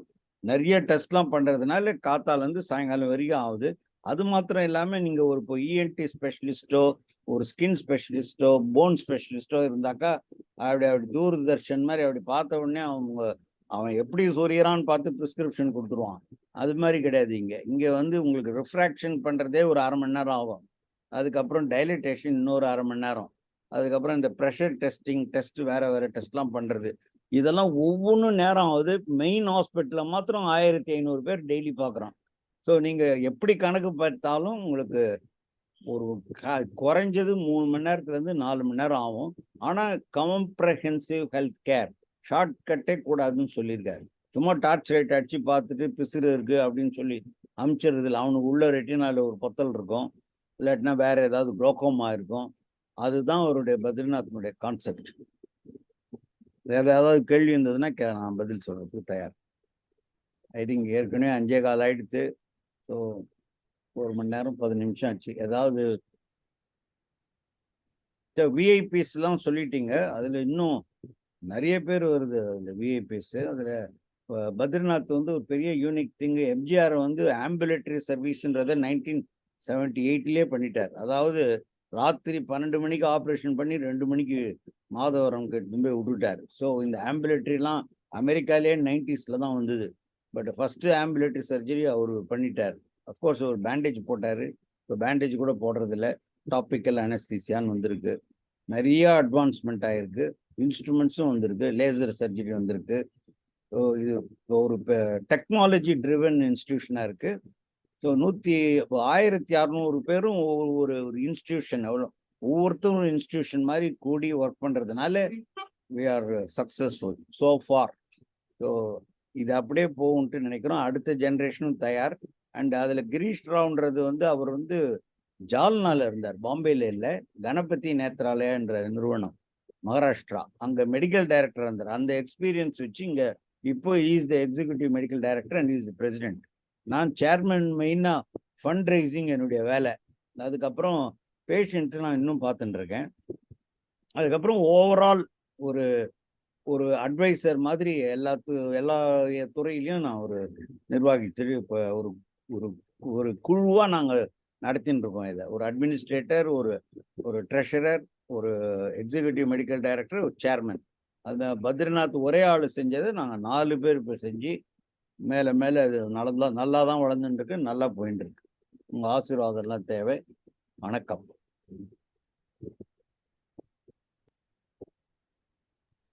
நன்றி ஐயா, ரொம்ப நல்லா சொன்னீங்க. டாக்டர் இரும்புவேல் ஐயாவும் அவரோட கருத்துக்களை சொல்லலாம். அனைவருக்கும் வணக்கம். முரளி சார் நான் முதல் முறையா ஒரு சமூக சேவை நிகழ்ச்சியில தான் ஒரு 30 வருடங்களுக்கு முன்பு சந்தித்தேன். அன்றைக்கு நான் சங்கர நேத்ராலயாவிற்கு ஒரு சமூக சேவைக்காக அந்த நிகழ்ச்சியில கலந்து கொண்டேன். அவர் சேவாலயாவுக்காக அந்த நிகழ்ச்சியில கலந்து கொண்டாரு. அந்த நட்பு, அந்த அறிமுகம் இன்று தொடர்ந்து வந்து கொண்டிருக்கு. முரளி சாருக்கு முதல்ல ஒரு நன்றி நான் சொல்றேன்.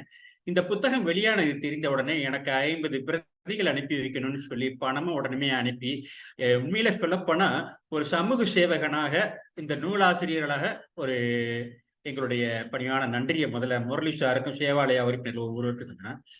அடுத்து மிஸ்டர் ராமநாதன், இந்த புத்தகத்தை இத்தனை கூர்ந்து படித்திருக்கிறீர்கள் என்பதை கவனிக்கும் போது இந்த நூலாசிரியர் இருக்கிற முறையில எனக்கு ரொம்ப மகிழ்ச்சியாக இருக்கிறது, பெருமையாக இருக்கிறது. உங்களுக்கு என்னுடைய முதல்ல பணிவார்ந்த நன்றி.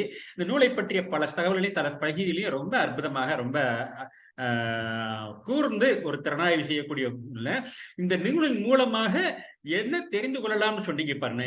இதுதான் டாக்டர் பத்ரிநாத்தினுடைய ஆர்வமாக இருந்தது. அதாவது இந்த நூலுக்கு முன்னாடி இந்த இன்சைட் புத்தகம் பத்தி டாக்டர் சுரேந்திரன் சொன்னார் இல்லையா, அதற்கும் முன்பு ஒரு நூல் எழுவதாக டாக்டர் பத்ரிநாத். அப்போது இந்த புத்தகத்திற்கு வைக்கப்பட்ட பெயர் success story of Sankara Nethralaya. அந்த தலைப்புல தான் இந்த புத்தகம் எழுதுனேன்னு நான் அப்ப டாக்டர் பத்ரிநாத் கிட்ட கேட்டேன், இந்த புத்தகத்தை எதுக்காக சார் எழுதணும்னு ஒரு கேள்வி கேட்டேன். ஏன்னா அவருக்கு நல்ல தகவல் தெரிஞ்சுக்கலாங்கிறதுக்கு. அப்ப சொன்னாரு, நாம இன்னைக்கு நல்லா பண்றோம்னு சொல்றாங்க. அப்போ நாம மாத்திரம் நல்லா பண்ணா பத்தாது, நம்மள மாதிரி எல்லாரும் நல்லா பண்ணணும். அதுக்கு நாம என்ன பண்ணணுங்கிறத வந்து அவங்களுக்கு சொல்லணும். பண்ண அதாவது இந்த மாதிரி சர்வீஸ் பண்ணணும்னு ஆசைப்படுறவங்களுக்கு சொல்லணும், எடுத்து சொல்லணும். அதுக்காக நம்ம பண்றோம், அதுக்காக இந்த நூல் எழுதணும் அப்படின்னாரு. அதே மாதிரி அந்த நூலை எழுதுறதுக்காக நீங்க இந்த நூல் வந்து இன்சைட்டுக்கு முன்னாடியே ஆரம்பிக்க வேண்டியது. ஆனாலும் கொஞ்சம் தாமதமானதுக்கு காரணம் வந்து என்னன்னா, அதை நீங்களே சொல்லிட்டீங்க. இருங்கோவேல், நீங்க எழுதுனீங்கன்னா நீங்க என்ன பத்தி தான் எழுதுவீங்க. I want to bring out a chronicle of Sankara Nethralaya அப்படின்னாரு. அதனாலதான் இந்த புத்தகத்துல முதல் பக்கத்திலேயே கொடுத்திருக்கிறேன். விழிகளில் ஒளியேற்றும் சங்கர நேத்ராலயான்னு சொல்லிட்டு வரலாற்று சுவடுகள் என்று குறிப்பிட்டிருப்பேன். அந்த வரலாற்று சுவடுகள் வந்து யாருக்காவது பயன்படும் அப்படிங்கும்போது எனக்கு ரொம்ப மகிழ்ச்சியா இருக்குது. சேவாலயாவுக்கு பயன்படும் அப்படின்னு நீங்க சொன்னது வந்து எனக்கு ரொம்ப மகிழ்ச்சியா இருக்குது. சேவாலயா மிக சிறப்பாக இருந்து, இன்னும் சொல்ல போனா தமிழகம் மட்டுமல்லாம பல இடங்கள்லயும் நீங்க அந்த சர்வீஸ் பண்ணிக்கிட்டு இருக்கிறீங்க. அந்த சூழ்நிலையில எங்களால ஒரு சின்ன ஒரு சொல்றேன், நாங்களும் தோல் கொடுக்கிறோம் அப்படிங்கிறதுக்கு இந்த நூல் உதவியா இருக்கும்போது மகிழ்ச்சியாகவும் இருக்கிறது, பெருமையாகவும் இருக்கிறது. அப்புறம் நீங்க சொன்னீங்க, please come to Sankara Nethralaya. நாங்க வந்து ஹாஸ்பிட்டல் டூர் அப்படின்னு ஒரு அரேஞ்ச்மெண்ட் பண்றோம். உங்களுடைய ட்ரஸ்டீஸ் எல்லாருமே கூட ஒரு நாள் நீங்க முன்கூட்டி சொன்னீங்கன்னா, எங்க PR department patient relation, public relation கிடையாதாங்க. ஏன்னா எங்க பப்ளிக் ரிலேஷன் ஆபீசர்ஸ்லாம் யாருன்னா எங்க பேஷண்ட் தான் பப்ளிக் ரிலேஷன் ஆபீசர். அதனால நாங்க பேஷண்ட் ரிலேஷன் ஆபீசர்னு ஒருத்தர் இருக்காரு. நீங்க சொன்னீங்கன்னா ஒரு நாள் ஒரு டேட் டைம் அப்பாயின்மெண்ட் பண்ணிட்டோம்னா ஒரு நாள் வாங்க, ஹாஸ்பிட்டல் எல்லா இடங்களையும் காமிப்போம். முரளிதரன் வந்தப்போ வந்து அவர் காத்திருக்க வேண்டிய நேரம் அதிகமா இருந்த போது சில இடங்களை, முக்கியமான சில இடங்களை மட்டும் நான் அவருக்கு கூட்டு போய் காமிச்சேன். ஒரு நல்ல வாய்ப்பாக இருந்தது. முரளி சிச்சாரும் எங்களுடைய மாணவர்கள்ட்ட வந்து சமூக பணி பற்றி, சேவாலயாவின் சேவைகளை பற்றி ஒரு முறை என்னுடைய மாணவர்கள்ட்ட வந்து சங்கர நேத்ராலயா அகாடமியில வந்து அட்ரஸ் பண்ணாரு. அதே மாதிரி சங்கர நேத்ராலயா மாணவர்களும் சேவாலயாவுக்கு வந்து என்னென்ன பண்றாங்க, எப்படி பண்றாங்கன்னு பார்க்கும்போது நான் முரளி சார்கிட்ட கேட்டேன், எத்தனை மாணவர்கள் அனுப்பலான்னு கேட்டப்போ அவர் சொன்ன பதிலை கேட்டு நான் கொஞ்சம் அதிர்ச்சி அடைஞ்சேன். 100 பேரை கூட அனுப்புங்க, இல்ல 300 பேரை கூட அனுப்புங்க அப்படின்னாரு. கிட்டத்தட்ட ஒரு 100 மாணவர்கள் வந்து அத்தனை பேருக்கும் வந்து சாப்பாடு போட்டு நல்லபடியா கவனிச்சு அந்த மாணவர்கள் வந்து இன்றைக்கும் சேவாலயா பற்றி சொல்லும் போது ரொம்ப மகிழ்ச்சியா இருக்கு. இன்று மாணவர்கள், அதாவது சங்கர நேத்ராலயாவின் மாணவர்கள் என்று சொன்னால் அவங்க சங்கர நேத்ராலயா இருக்கணும்னு எதிர்பார்க்கல. சங்கர நேத்ராலயா சேவையை இந்த பூமி பந்தின் எல்லா பகுதிகளிலும் சென்று வழங்க வேண்டும் கான்செப்ட் தான் வந்து டாக்டர் பத்ரிநாத்துக்கு இருந்தது. அந்த கான்செப்ட் இந்த நூல்ல முடிந்தவரை கொண்டு வந்திருக்கிறேன்.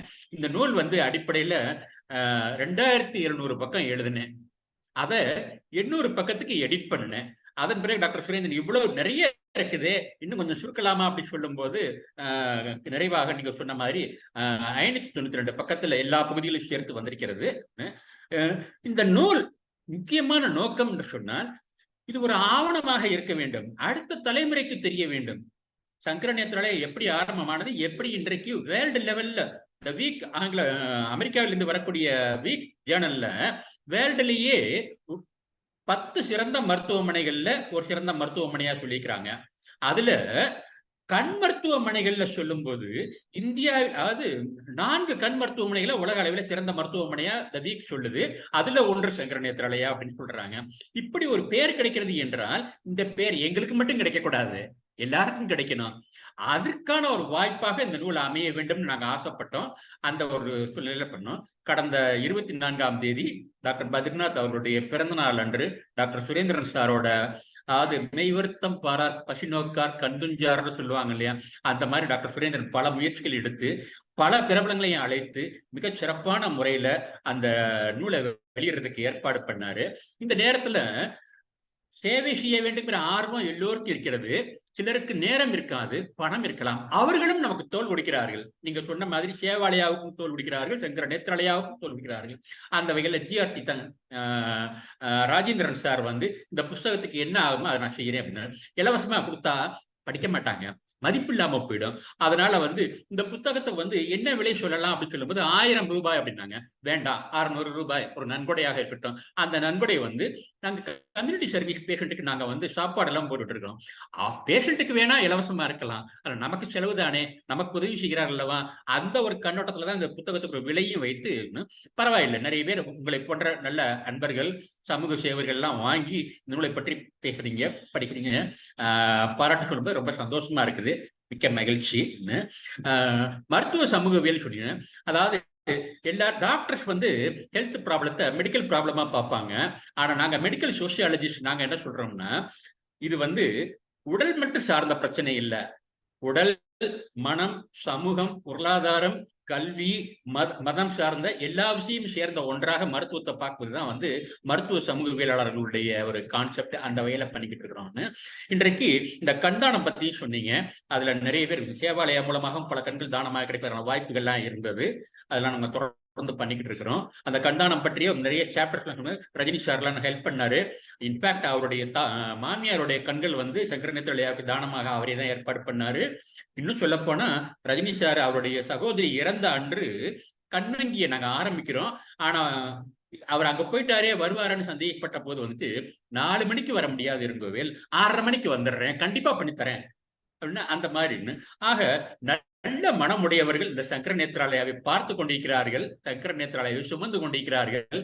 தொடர்ந்து பண்ணிக்கிட்டு இருக்கிறோம். இன்னும் சொல்லப்போன இந்த நூலை எழுதிய காலம் இருக்கிறது, அதை நான் ஒரு சாப்டரே சொல்லிக்கிறேன். இது ஒரு தவம்.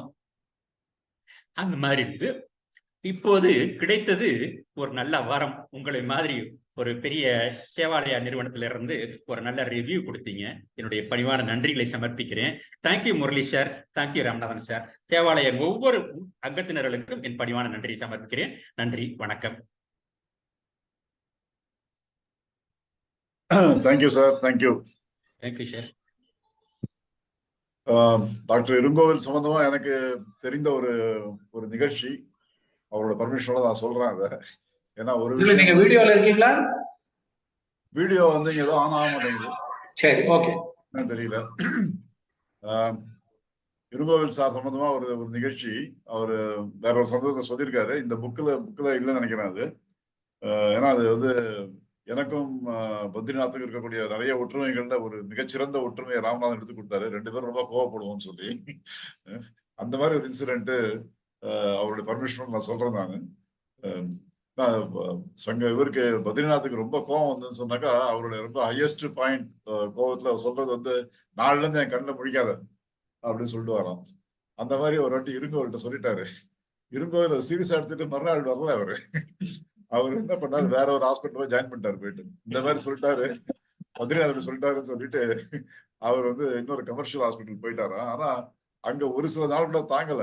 அவரால் வந்து சங்கர நேத்ராலயா மாதிரி ஒரு சர்வீஸ் ஆர்கனைசேஷன்ல இருந்து அங்க பழக்கப்பட்டவர் பணம் பண்ற இடத்துல போய் சேர்ந்தாருனாக்கா அங்க இருக்க முடியாது. அதனால திருப்பி அங்க போன் பண்ணாராம். பத்ரிநாத்துக்கு போன் பண்ணி போன் பண்ணோடனே அவர் உடனே கேட்டாராம், என்ன திரும்பி வர போறியான்னு கேட்டார். சரி வந்துரு அப்படின்ட்டார். திரும்பி மறுநாள் திருப்பி ஜாயின் பண்ணிட்டாராம். இது வந்து கொஞ்சம் சொல்லியிருக்காரு இருங்கோவில் சார் அவர்கள் ஒரு நிகழ்ச்சி நடந்ததுன்னு சொல்லி. ஏன்னா அது வந்து வேலை வந்து டைமுக்கு கரெக்டா ஸ்பீடா நடக்கணும் அப்படிங்கிறது தான் நோக்கம். அந்த நோக்கத்துல சொல்லக்கூடிய விஷயங்கள் தான். அந்த மாதிரிதான் வந்து 4ல இருந்து கண்ண மொழிக்காதுன்னு சொன்னாங்க. அதை எடுத்துக்க வேண்டிய அவசியம் இல்லை. சொல்லியிருக்காரு, இந்த நூல்ல அதை பத்தி எழுதியிருக்காரு. எழுதியிருக்காரு. பண்ணிக்கிறேன். அந்த இது ஒரு தவம்ங்கிற அந்த சாப்டர்ல சொல்லியிருக்கிறேன். Okay okay. நன்றி சார். அதாவது அவர் சொன்னாரு, நீங்க எல்லாம் வந்து சமூக சேவகர், உங்களுக்கு எல்லாம் கார்பரேட் ஹாஸ்பிட்டல் எல்லாம் ஒத்து வராது, இங்க பேசாம இங்க இருங்கோ அப்படின்னு. உடனே 4 நாட்கள்ல நான் திரும்பவும் சங்கர நேத்ராலயா.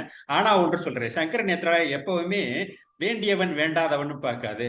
நான் 4 நாட்கள்ல நான் திருப்பி ஜாயின் பண்ணாலும் நியூ எம்ப்ளாயியா தான் ஜாயின் பண்ணேன்.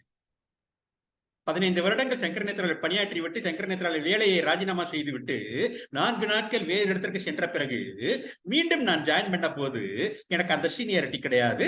திரும்பவும் நான் புதியவராக தான் ஜாயின் பண்ணேன். ஏனென்றா நாங்க டாக்டர் பத்ரிநாத்தோட சீடர்கள்.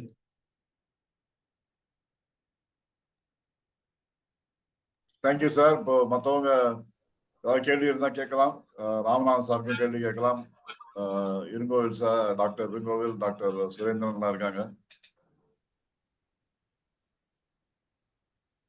இல்ல கோபம் வரும்னு சொல்லி சொன்னாரு. நான் ஒன்னு ஷேர் பண்ணிக்கிறேன். ஐ வாஸ் சம் ப்ளூ ஐட் பாய்.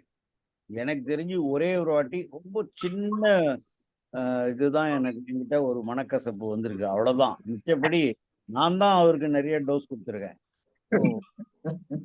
என்னமோ தெரியல, எங்க 2 பேருக்கும் அப்பேற்பட்ட ஒரு கெமிஸ்ட்ரி.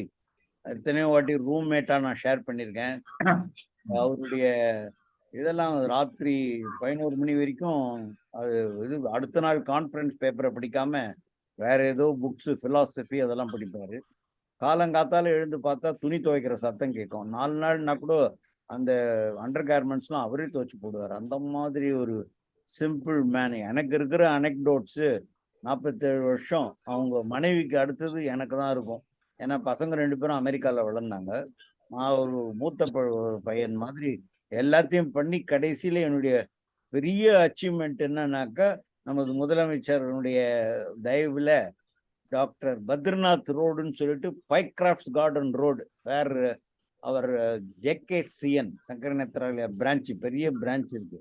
அந்த ரோடை வந்து போன ஒரு 2 வாரத்துக்கு முன்னாடி அது ரோடு பேரே மாத்திருக்கோம். ஸோ இது வந்து புக்கு நிலைக்கிற மாதிரி இந்த ரோடு வந்து என்னைக்கும் நிற்கும். 100 வருஷம் கழிச்சும் டாக்டர் பத்ரிநாத் ரோடுன்னு நிற்கும். அது பைக்ராஃப்ட் கார்டன் ரோடு. இது very famous road, off Haddows road, நுங்கம்பாக்கத்துல அவ்வளோ பெரிய ப்ராமினென்ட் ஏரியாவில் நம்ம முதலமைச்சர் 1 மாசத்துக்கு முன்னாடி கொடுத்தேன்.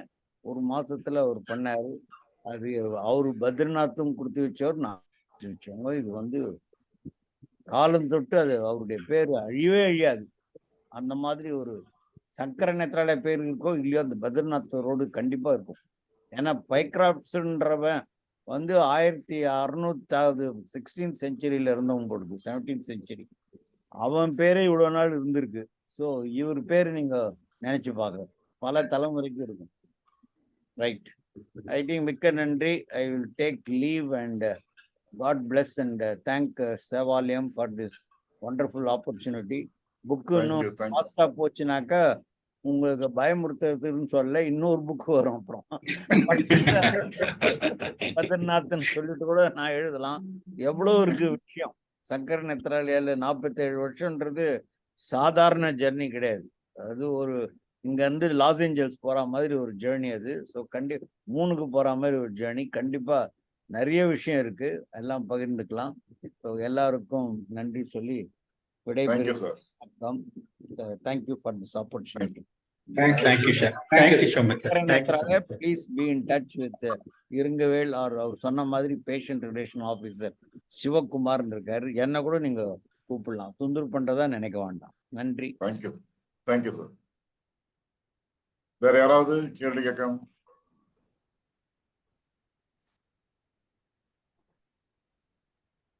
ஐ திங்க் நேர்ல போய் பேசும்போது நிறைய கேள்விகள் இருக்குமா இருக்கும். எல்லாரும் அதுக்காக வெயிட் பண்ணிட்டு இருப்போம்.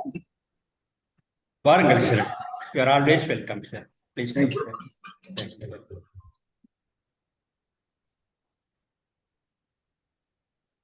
காஞ்சனா மேடம்.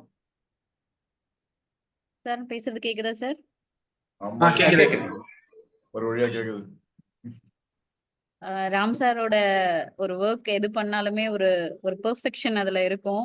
ஏன்னா எங்களோட ட்ரைனிங்ல எல்லாத்துலயுமே அதை நாங்க நிறைய லேர்ன் பண்ணியிருக்கோம் அவர்கிட்ட இருந்து.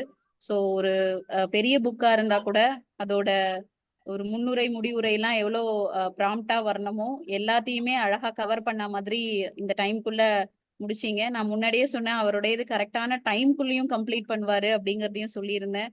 ஸோ அது மாதிரி எல்லாமே வந்து ஒரு ஸ்ட்ரக்சர்டா உங்களோட ரெகுலர் ஸ்டைல்ல ரொம்பவே பிரமாதமா பண்ணியிருந்தீங்க sir. Thank you so much sir.